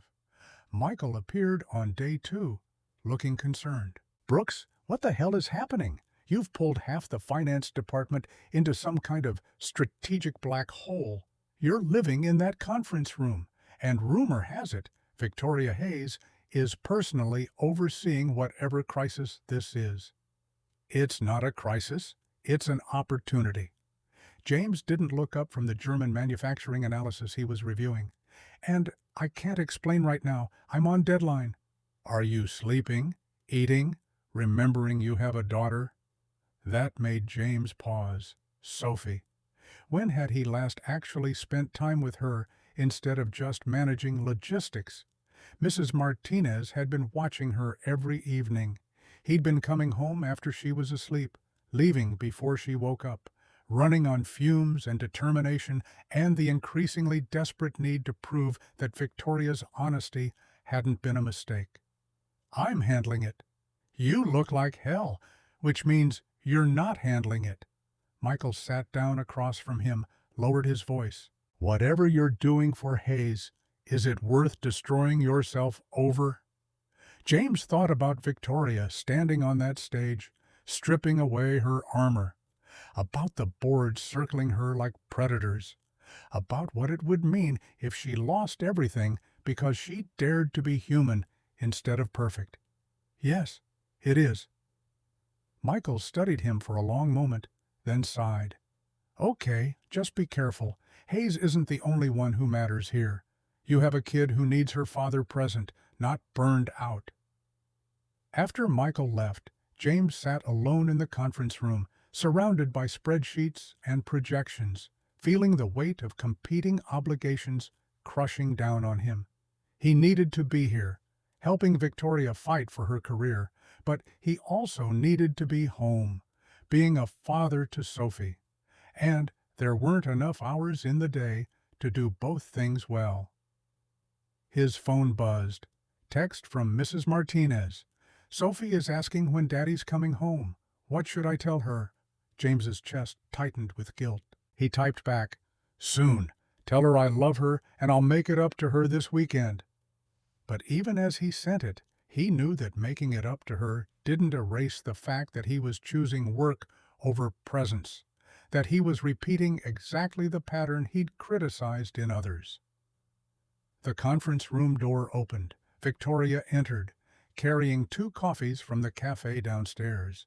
She set one in front of him. You're thinking too loud. Just processing guilt about neglecting my daughter while helping you save your career. Victoria sat down across from him. You should go home. It's almost 8. Sophie needs you more than this presentation does. I can't. We're not finished. We're close enough. I can handle the final polish tonight. You need to be with your daughter. I thought we were in this together, partners fighting the board. We are, but partnership doesn't mean martyrdom. She reached across the table, put her hand over his, in a gesture that was both professional and deeply personal. I know what it costs to sacrifice everything for career advancement. I've made that choice repeatedly, and every time I lost something I can never get back. Her hand was warm on his, steady. Don't make my mistakes, James. Don't let work consume your relationship with Sophie. This presentation will still be here tomorrow, but she's 6 years old. Someday she'll be 16 and won't want bedtime stories anymore. And you'll have missed these years chasing corporate victories that will feel empty without her to share them with. James wanted to argue, wanted to insist he could handle both, wanted to prove he was strong enough to manage everything without choosing.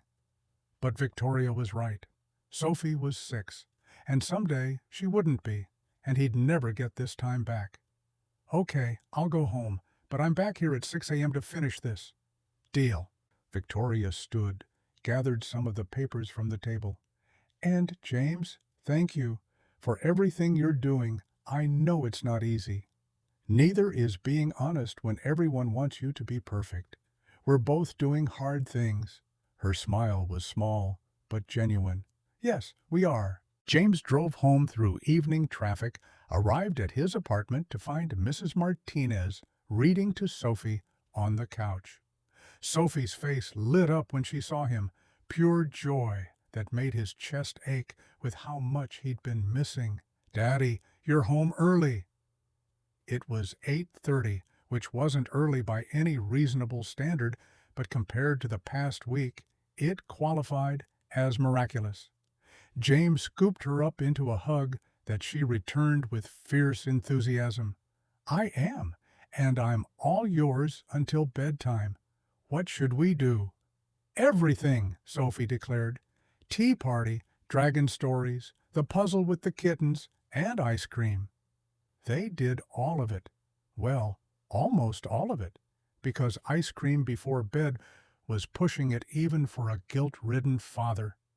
James made elaborate tea party conversation with stuffed animals, narrated an epic dragon battle that somehow involved astronauts and a magical volcano, helped Sophie finish the kitten puzzle they'd started 2 weeks ago. When he carried her to bed, she was yawning but happy. Daddy, are you going to leave early again tomorrow? The question hit harder than it should have. Probably. I have important work to finish. But it's almost done, baby girl. Just a few more days. Is it because of the castle lady? James paused in the act of pulling her blanket up. What makes you think that? Mrs. Martinez said you're helping your boss with something really important, and you said she lives in a castle with walls. Sophie's eyes were starting to close. Is she still lonely? How did he answer that? How did he explain to a 6-year-old that loneliness didn't disappear just because someone visited your castle. That healing was complicated and slow and required more than good intentions. I think she's less lonely than she used to be, but it takes time to learn how to let people in. You should bring her here for pizza night. Everyone is less lonely with pizza." Despite everything, James smiled. "That's very wise. I'll keep it in mind." "Okay. Love you, Daddy." "Love you too, baby girl. Sweet dreams." He stayed in her doorway until her breathing evened out into sleep, then retreated to the living room where Mrs. Martinez was gathering her knitting. "She missed you this week. Not blaming you. I know work is demanding. Just want you to remember what matters." "I know. I'm trying to balance." "Balance is good. Just make sure the scale doesn't tip too far in the wrong direction." Mrs. Martinez patted his arm. "Your boss, this castle lady Sophie talks about, she's lucky to have you fighting for her. Just don't forget to fight for yourself, and that little girl too."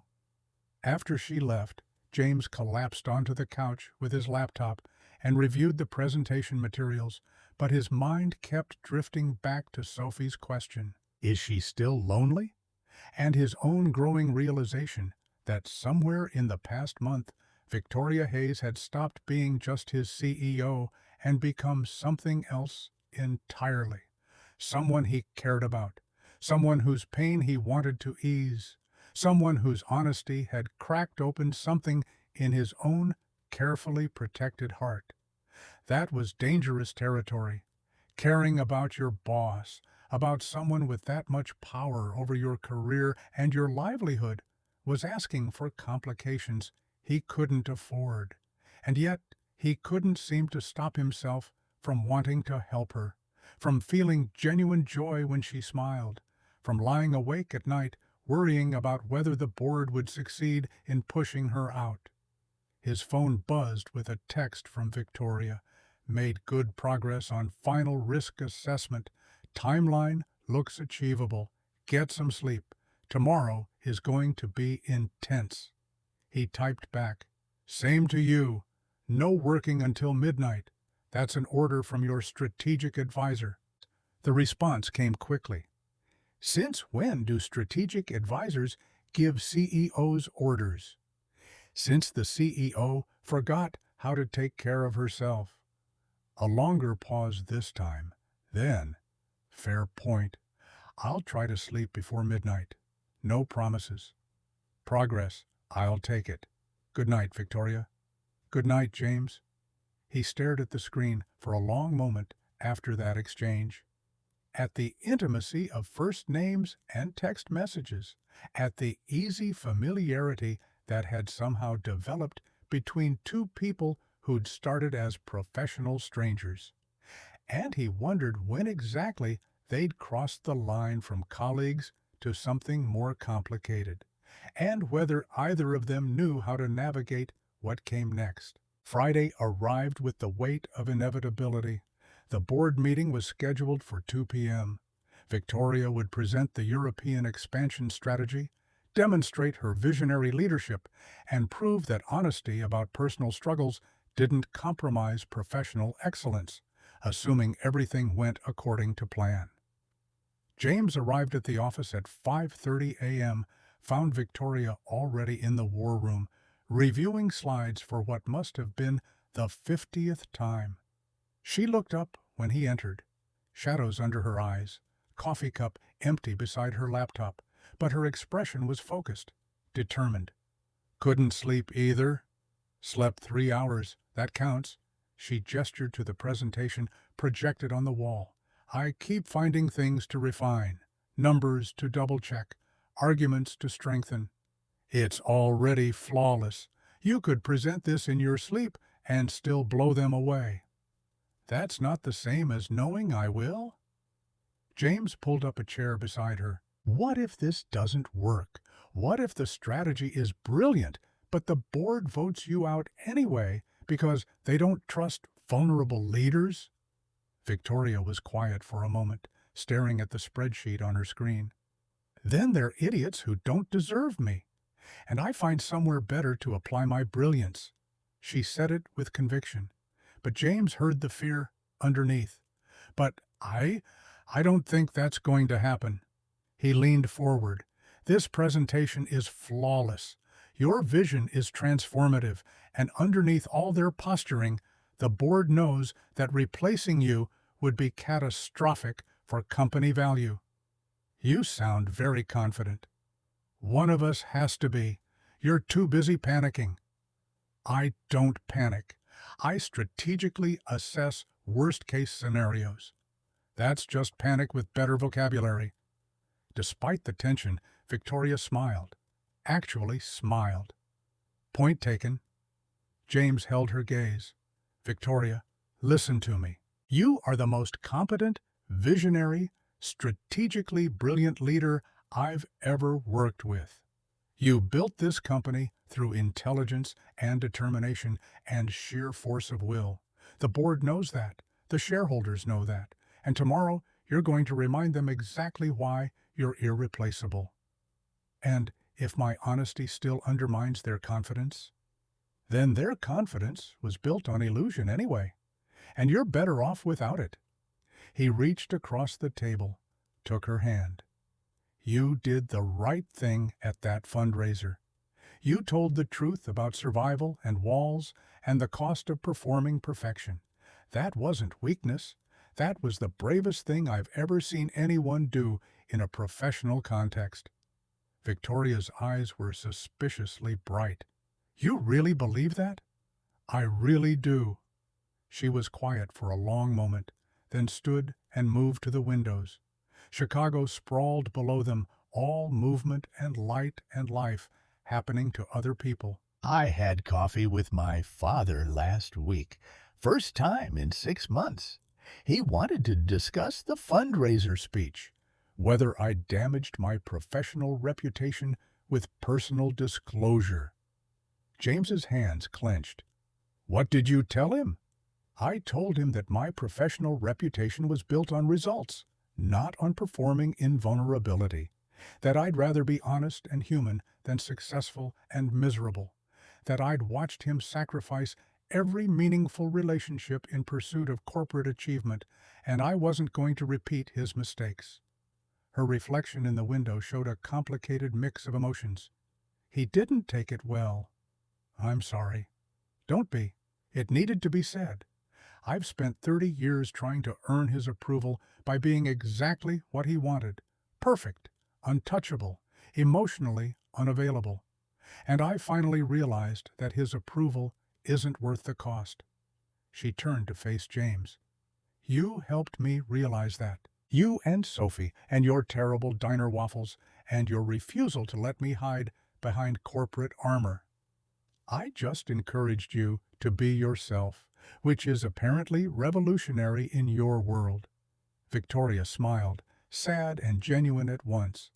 Thank you for seeing me as human instead of just as CEO, for caring enough to push back when I was destroying myself, for being honest when everyone else just tells me what I want to hear.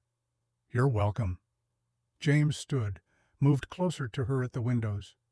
For what it's worth, I think the human Victoria Hayes is much more impressive than the CEO version ever was. Careful, Mr. Brooks. That almost sounds like a personal compliment. It definitely is a personal compliment, Ms. Hayes. They stood together at the windows, watching the city wake up, and James felt the air between them shift into something charged and delicate. This wasn't just professional anymore, hadn't been for weeks maybe, but acknowledging that felt dangerous, like crossing a line they couldn't uncross. Victoria seemed to feel it too. She turned to face him, and they were suddenly very close. Close enough that James could see the exact shade of gold in her eyes, close enough to notice the slight tremor in her breath. This is complicated. Her voice came out quiet, almost vulnerable. Very complicated. You're my boss. Power dynamics, professional ethics, potential conflicts of interest. All excellent reasons why this is a terrible idea. So we should maintain professional boundaries. Absolutely we should. Neither of them moved. The moment stretched out, taut with possibility and restraint. Two people who'd been through too much to pretend they didn't feel the connection humming between them. Finally, Victoria stepped back, put physical distance between them like it might restore the professional boundaries they'd already thoroughly demolished. After the board meeting, after we know whether I still have a career, we should talk about this. Okay, after. We'll talk. Victoria moved back to her desk, shuffled papers that didn't need shuffling. You should go home. Be with Sophie. Get ready for this afternoon. I'll see you at the meeting. You're not going to work until 3 a.m. preparing? I'm going to go home, take a bath, drink tea that isn't coffee, and try to remember how to be human instead of perfect. She looked up at him with a small smile. Someone very wise recently suggested I should try that occasionally. He sounds incredibly smart. He is, annoyingly so. The board meeting began at exactly 2 p.m. in the executive conference room on the 43rd floor. James took a seat against the wall with other senior staff, technically present but not participating, watching everything with mounting dread. The room was arranged like a courtroom, 12 board members on one side of the long table, their faces ranging from openly hostile to cautiously neutral. Victoria's presentation position on the other side, isolated and exposed. Robert Morrison, the board chairman, called the meeting to order with perfunctory efficiency. He was 72, silver-haired and sharp-eyed, with the kind of old-money confidence that came from never having been told no about anything important. Ms. Hayes, thank you for joining us. As you know, this board has some concerns about recent events and their potential impact on Hayes Industries' reputation and stability. We'd like to hear your perspective on the matter. Victoria stood with perfect posture. I appreciate the opportunity to address the board's concerns. However, before we discuss my personal disclosure at the Cancer Research Fundraiser, I'd like to present our strategic plan for European market expansion. I believe you'll find it directly addresses questions about my vision and leadership capabilities. Morrison's eyebrows rose. Ms. Hayes, we're here to discuss my fitness for leadership. I understand.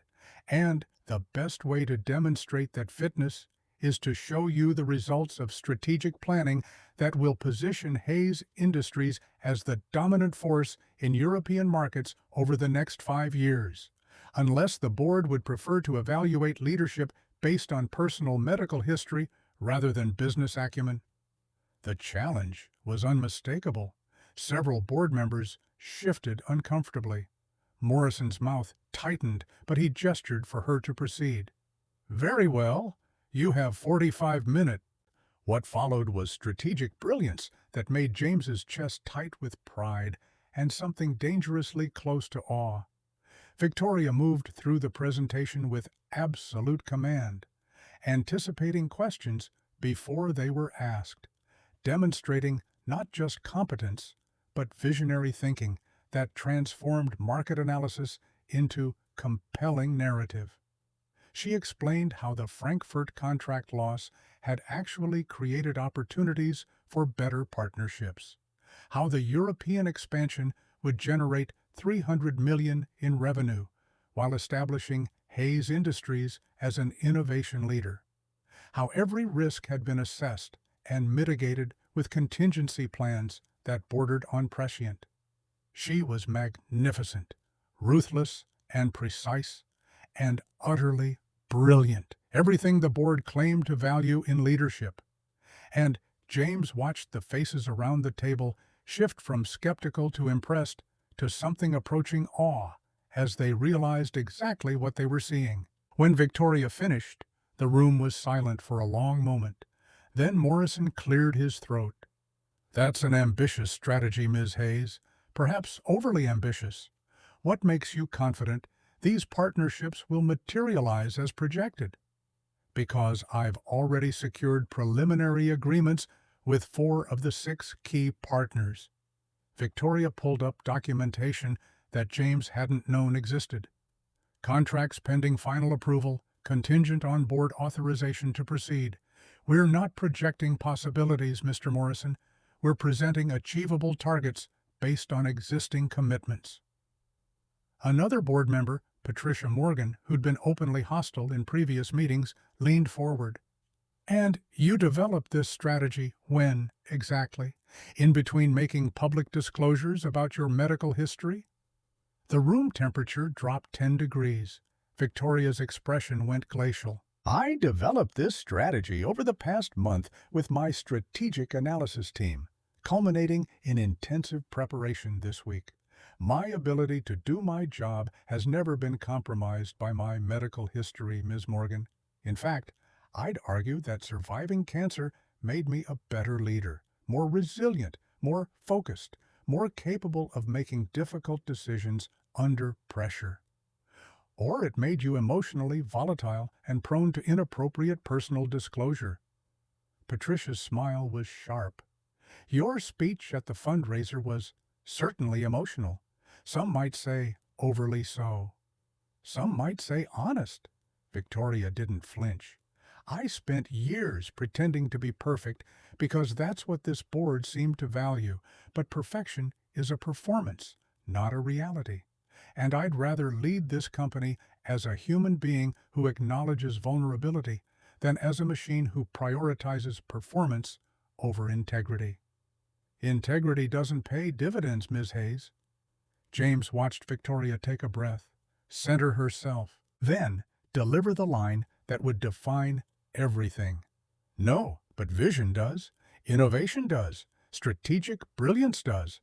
I just showed you a plan that could triple our European market share and generate hundreds of millions in revenue. That's what pays dividends, Ms. Morgan, not my willingness to perform invulnerability for your comfort. The tension in the room was suffocating. James felt his own heart hammering, knowing this could still go either way. Then a younger board member, someone James didn't recognize, maybe 50, with an expression that suggested he'd actually been listening, spoke up. Ms. Hayes, I have a question about the partnership structure with the German manufacturers. You mentioned shared risk mitigation. Can you elaborate on how that protects Hayes Industries if market conditions shift? It was a genuine question, not an attack.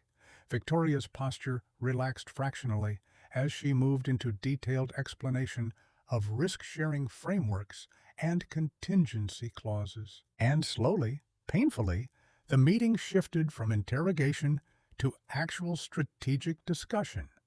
Board members asked questions about implementation timelines, about resource allocation, about competitive positioning.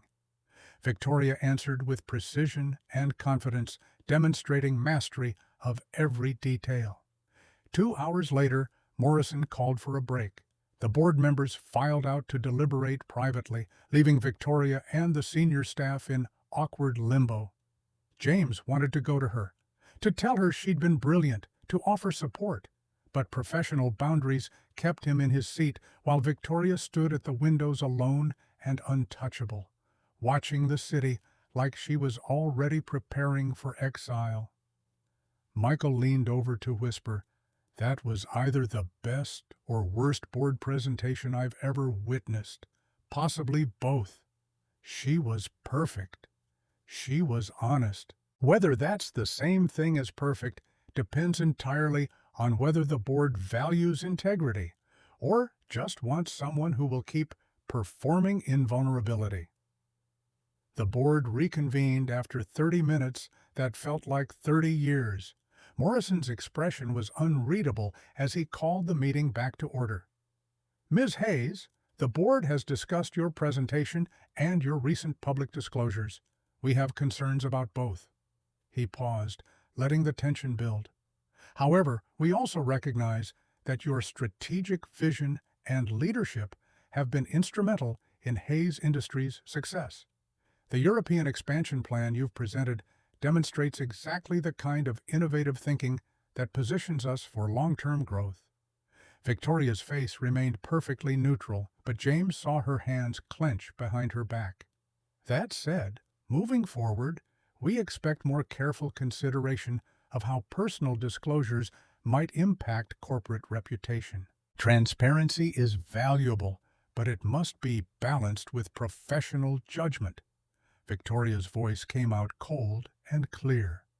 Mr. Morrison, I need to be absolutely certain I understand the board's position. Are you asking me to resume performing in vulnerability, to hide personal struggles and medical history to protect corporate image? Morrison shifted uncomfortably. We're asking for discretion. I gave a speech about surviving cancer at a cancer research fundraiser. That's not indiscretion. That's appropriate context. Her eyes swept the room. And if this board believes that honesty about medical challenges compromises my ability to lead, then perhaps we need to have a more fundamental conversation about values. Ms. Hayes, no, let me be clear.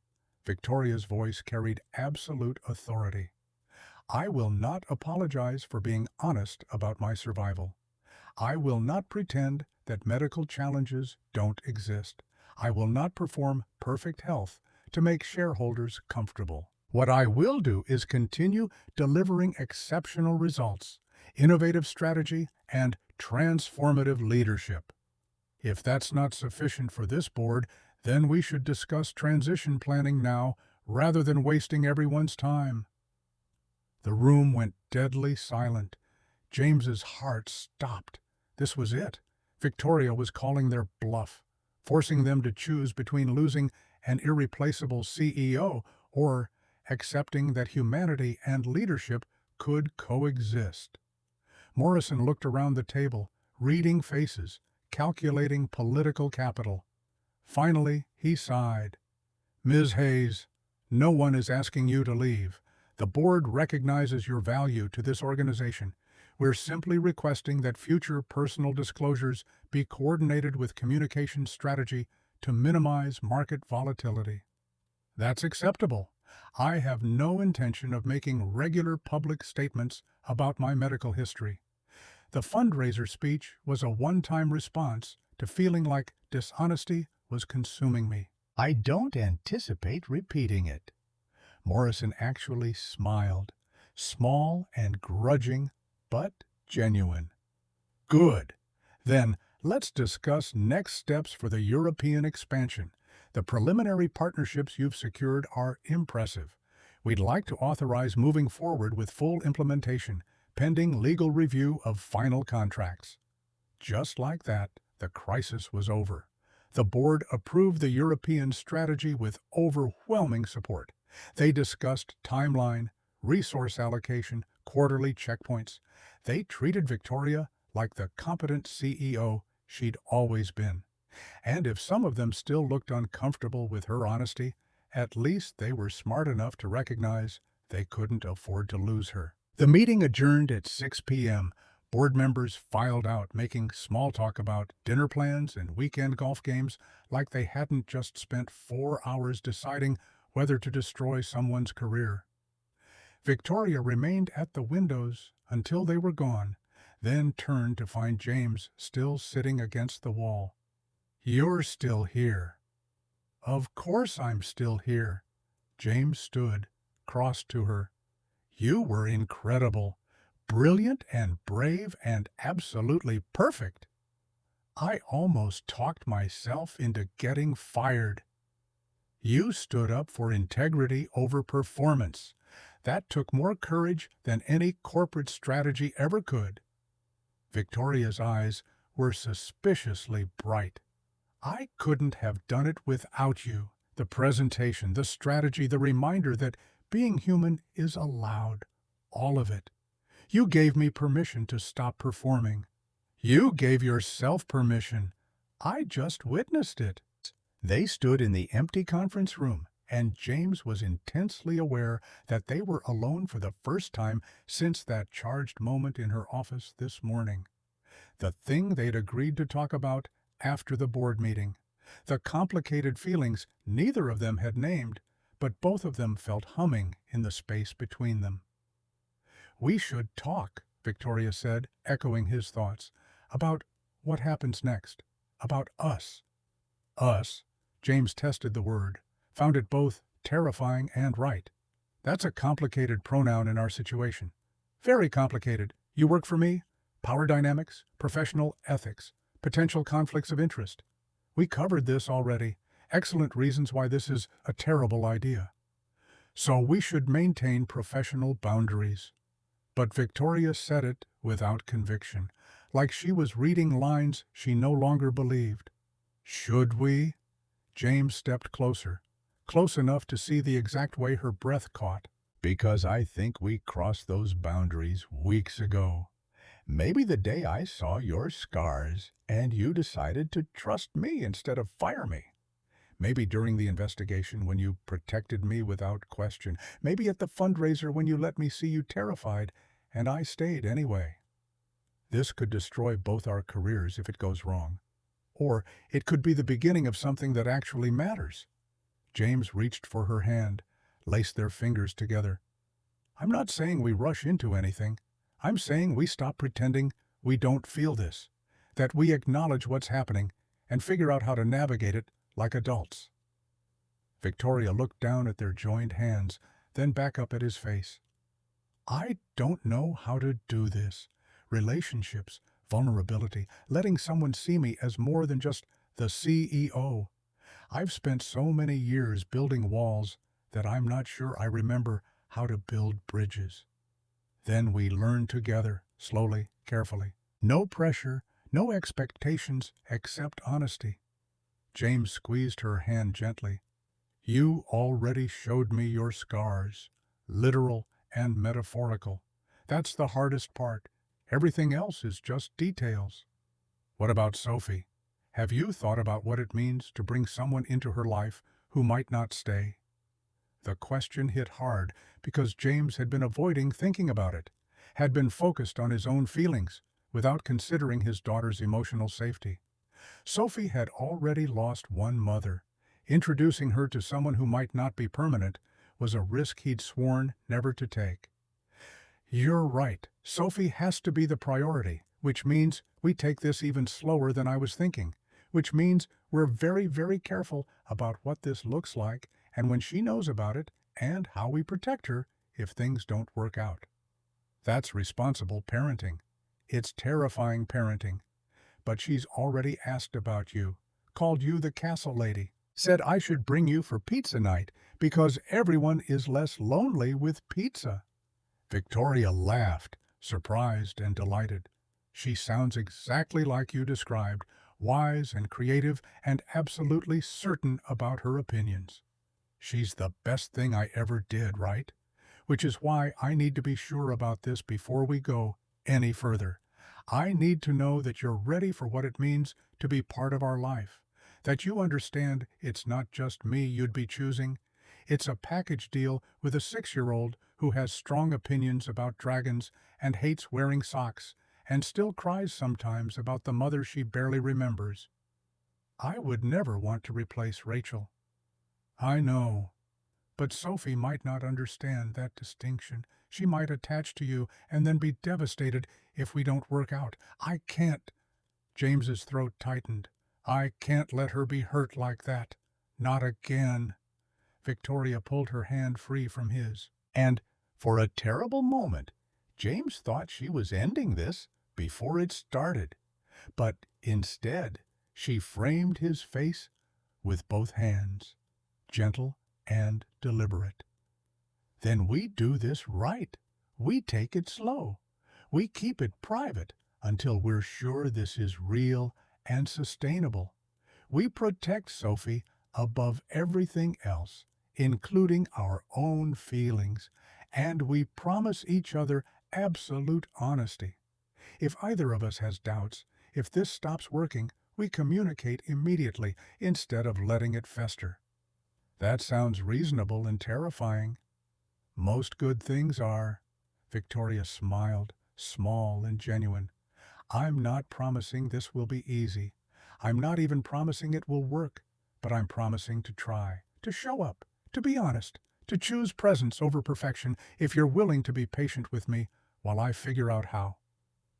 James thought about castle walls and the courage it took to open the gates, about Victoria standing on that stage, stripping away her armor in front of hundreds of people, about second chances and choosing life over survival, and the terrifying beauty of letting someone see your damage and staying anyway. I'm willing. We both deserve this.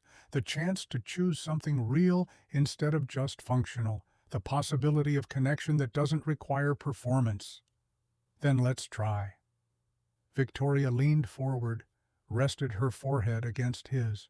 Slowly, carefully, with pizza and dragon stories and all the complicated, messy human things that make life worth living. They stood like that for a long moment. Not quite kissing, but intimate in a way that felt more significant than any physical contact. Two broken people who'd survived catastrophic loss, who'd built walls to protect themselves, who were choosing, carefully and deliberately, to risk vulnerability one more time. Finally, Victoria pulled back. You should go home. Sophie is waiting, and you promised to be there for dinner. Come with me. Her eyes went wide. What? Come have pizza with us. Not presenting you as anything except my friend from work. Sophie already knows about you. She wants to meet the castle lady. Consider it research into whether you can handle the chaos of single-parent household dining. I don't... Victoria stopped, took a breath, tried again. Okay, yes, pizza sounds good, but I should change first. This suit is not pizza appropriate. Meet me at my apartment in an hour. I'll text you the address. An hour? Okay. She looked simultaneously terrified and excited, like she was about to jump off a cliff and wasn't sure whether there was water at the bottom. James drove home with his heart racing, simultaneously exhilarated and panicked about what he'd just invited into his carefully protected life. Mrs. Martinez was reading to Sophie when he arrived. He thanked her profusely, got Sophie started on homework while he changed clothes, and attempted to make the apartment look less like a disaster zone. Then he sat down beside his daughter at the kitchen table. So, remember how I told you my boss is like the castle lady with walls? Sophie looked up from her math worksheet. The one who's lonely? Yes. Well, she had her big important meeting today, and it went really well, and I invited her to have pizza with us tonight as a celebration. Is that okay with you? Sophie's face lit up. The castle lady is coming here? For pizza? If that's all right with you. Of course it's all right. I have to show her my dragon drawings and my puzzle with the kittens, and we should make the pizza extra special. Sophie was already abandoning homework in favor of party planning. Should I wear my purple dress? Baby girl, it's just pizza. You don't need to wear your fancy dress. But she's important, and you said we should always dress nice for important people. James couldn't argue with that logic. Okay, purple dress, but you still have to finish your homework first. Sophie attacked her math problems with renewed focus, while James ordered pizza and cleaned the kitchen and tried not to spiral into anxiety about introducing Victoria to the most important person in his life. This was too fast, too risky, too likely to end badly for everyone involved. But when the doorbell rang at exactly 7 o'clock and James opened it, to find Victoria standing there in jeans and a simple sweater, her hair down and her face free of corporate armor, something in his chest settled into rightness. Hi, she held up a bag. I brought cookies from the bakery near my apartment. I hope that's okay. I wasn't sure what 6-year-olds eat. Cookies are always okay. Come in. Victoria stepped into his small apartment, and James watched her take in the mismatched furniture and the children's drawings covering the refrigerator, and the general chaos of a life being lived instead of curated. If she was judging, it didn't show on her face. Daddy, is that her? Sophie appeared in the hallway wearing her purple dress and bouncing with excitement. "Is that the castle lady?" Victoria was already kneeling down to Sophie's level, her expression soft in a way James had never seen. "Hi, Sophie. Your daddy has told me so much about you, and please call me Victoria." "Victoria?" Sophie tested the name. "That's pretty, like a princess name." "Thank you, I like your dress. Purple is a very good color." "It makes me look like a princess. Do you want to see my dragon drawings? They have sparkles because dragons should be magic, not boring." Victoria glanced up at James with something like helpless delight. "I would love to see your dragon drawings." And just like that, Sophie grabbed Victoria's hand and dragged her toward the living room, chattering about dragons and astronauts and the puzzle with the kittens that she needed help finishing. James followed, watching Victoria, the terrifying CEO who made board members nervous, sitting cross-legged on his floor, examining crayon drawings with the kind of serious attention most people reserve for important documents. "This dragon is beautiful. What's her name?" "Sparkle Star. And she protects the castle from mean people who try to make the princess boring." "That's an important job. Everyone needs a dragon to keep the sparkles safe." Sophie looked up at Victoria with absolute seriousness. "My daddy said you have a castle with walls. Do you have a dragon too?" Victoria's expression flickered with something complicated. "I don't have a dragon. I've been protecting my castle all by myself." "That's sad. Everyone needs a dragon." Sophie considered this problem with the gravity it deserved. "You can share Sparkle Star if you want. She's good at protecting." James's throat went tight, watching Victoria struggle not to cry at his daughter's casual kindness. She managed to smile instead, reached out to tuck a strand of hair behind Sophie's ear with unexpected tenderness. "Thank you, Sophie. That's the nicest offer anyone's made me in a very long time." The pizza arrived, and they ate at the kitchen table, Sophie providing running commentary on everything from school drama to the injustice of bedtime to her theory that broccoli was actually alien food disguised as vegetables. Victoria listened to all of it with genuine interest, asked questions that showed she was actually paying attention, even contributed her own theory that Brussels sprouts were probably in league with the broccoli conspiracy. After dinner, Sophie insisted they finish the kitten puzzle together. They sat on the living room floor, James, Victoria, shooters, Tom and Sophie, fitting pieces while Sophie narrated an elaborate story about the kittens going on a space adventure to find magical yarn. And James watched Victoria Hayes, the CEO, who commanded boardrooms and terrified competitors, completely absorbed in helping a 6-year-old find the piece that would complete the kitten's ear. At 8:30, James announced bedtime. Sophie protested with the kind of passionate indignation that suggested she was genuinely tired, but would never admit it. "But Victoria hasn't heard the dragon story yet, the one about the volcano." "Maybe Victoria can come back another time to hear that story." Sophie turned to Victoria with pleading eyes. Will you come back for pizza again?" Victoria glanced at James, reading permission in his expression. "I would really like that, if your daddy says it's okay." "It's definitely okay," Sophie declared, then threw her arms around Victoria in an impulsive hug that made the older woman freeze for just a second before carefully hugging back. "I'm glad you're not lonely in your castle anymore." Victoria's voice came out thick. "Me too, sweetheart. Me too." James carried a protesting Sophie to bed, went through their bedtime routine of teeth brushing and story reading and checking for monsters under the bed. When he came back to the living room, he found Victoria standing at the window, looking at the city. Much smaller view than from her office, but somehow more real. "Your daughter is wonderful, wise and kind and absolutely certain about everything.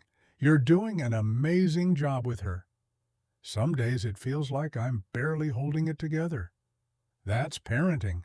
But she's happy, healthy, creative, compassionate, all the things that matter. Victoria turned to face him. Thank you for sharing her with me. I know that was a risk. She liked you, asked if you could come back. How do you feel about that? Terrified, honored, completely out of my depth, but also happy in a way I haven't been in a very long time.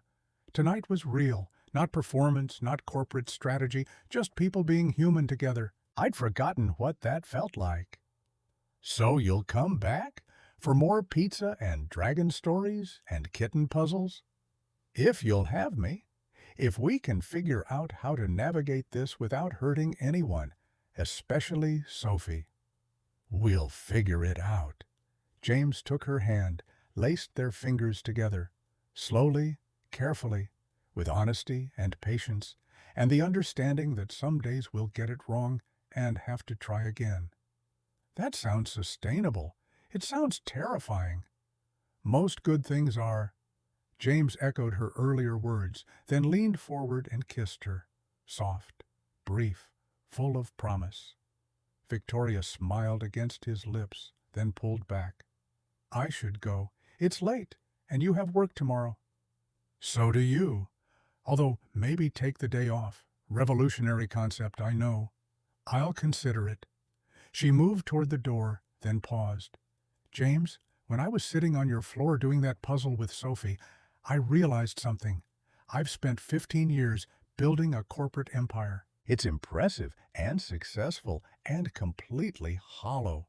But tonight, helping a 6-year-old find puzzle pieces and listening to dragon stories, that felt like it mattered in a way quarterly projections never will. James crossed to her at the door. Welcome to real life. It's messy and chaotic, and sometimes you eat pizza at 8 p.m. because you forgot about dinner again. But it's also full of moments that actually mean something. Choose presence over productivity. Choose people over profit. Choose life instead of just survival. Victoria's smile was tremulous and genuine. I want to. Very much. She kissed him once more at the door, then left with promises to text when she got home, to think about actually taking a weekend off, to come back for pizza next week if James's invitation stood. And James closed the door behind her, feeling like something fundamental had shifted, not just in his relationship with Victoria, but in his entire understanding of what came next. For 3 years, he'd been surviving, working and parenting and getting through each day without falling apart, building his own walls, performing strength for Sophie's sake, convincing himself that being functional was enough.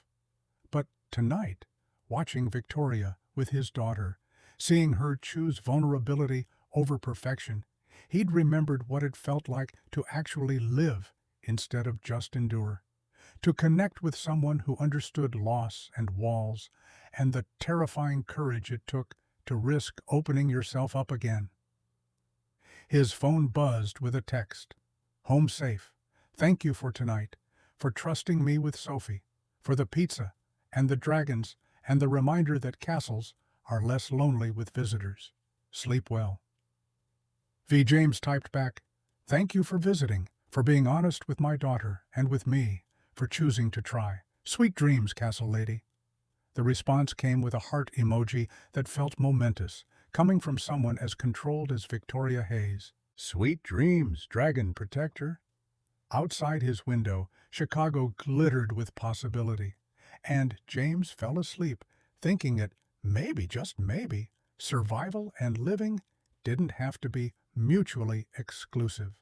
That maybe 2 broken people could build something real from the wreckage of separate losses.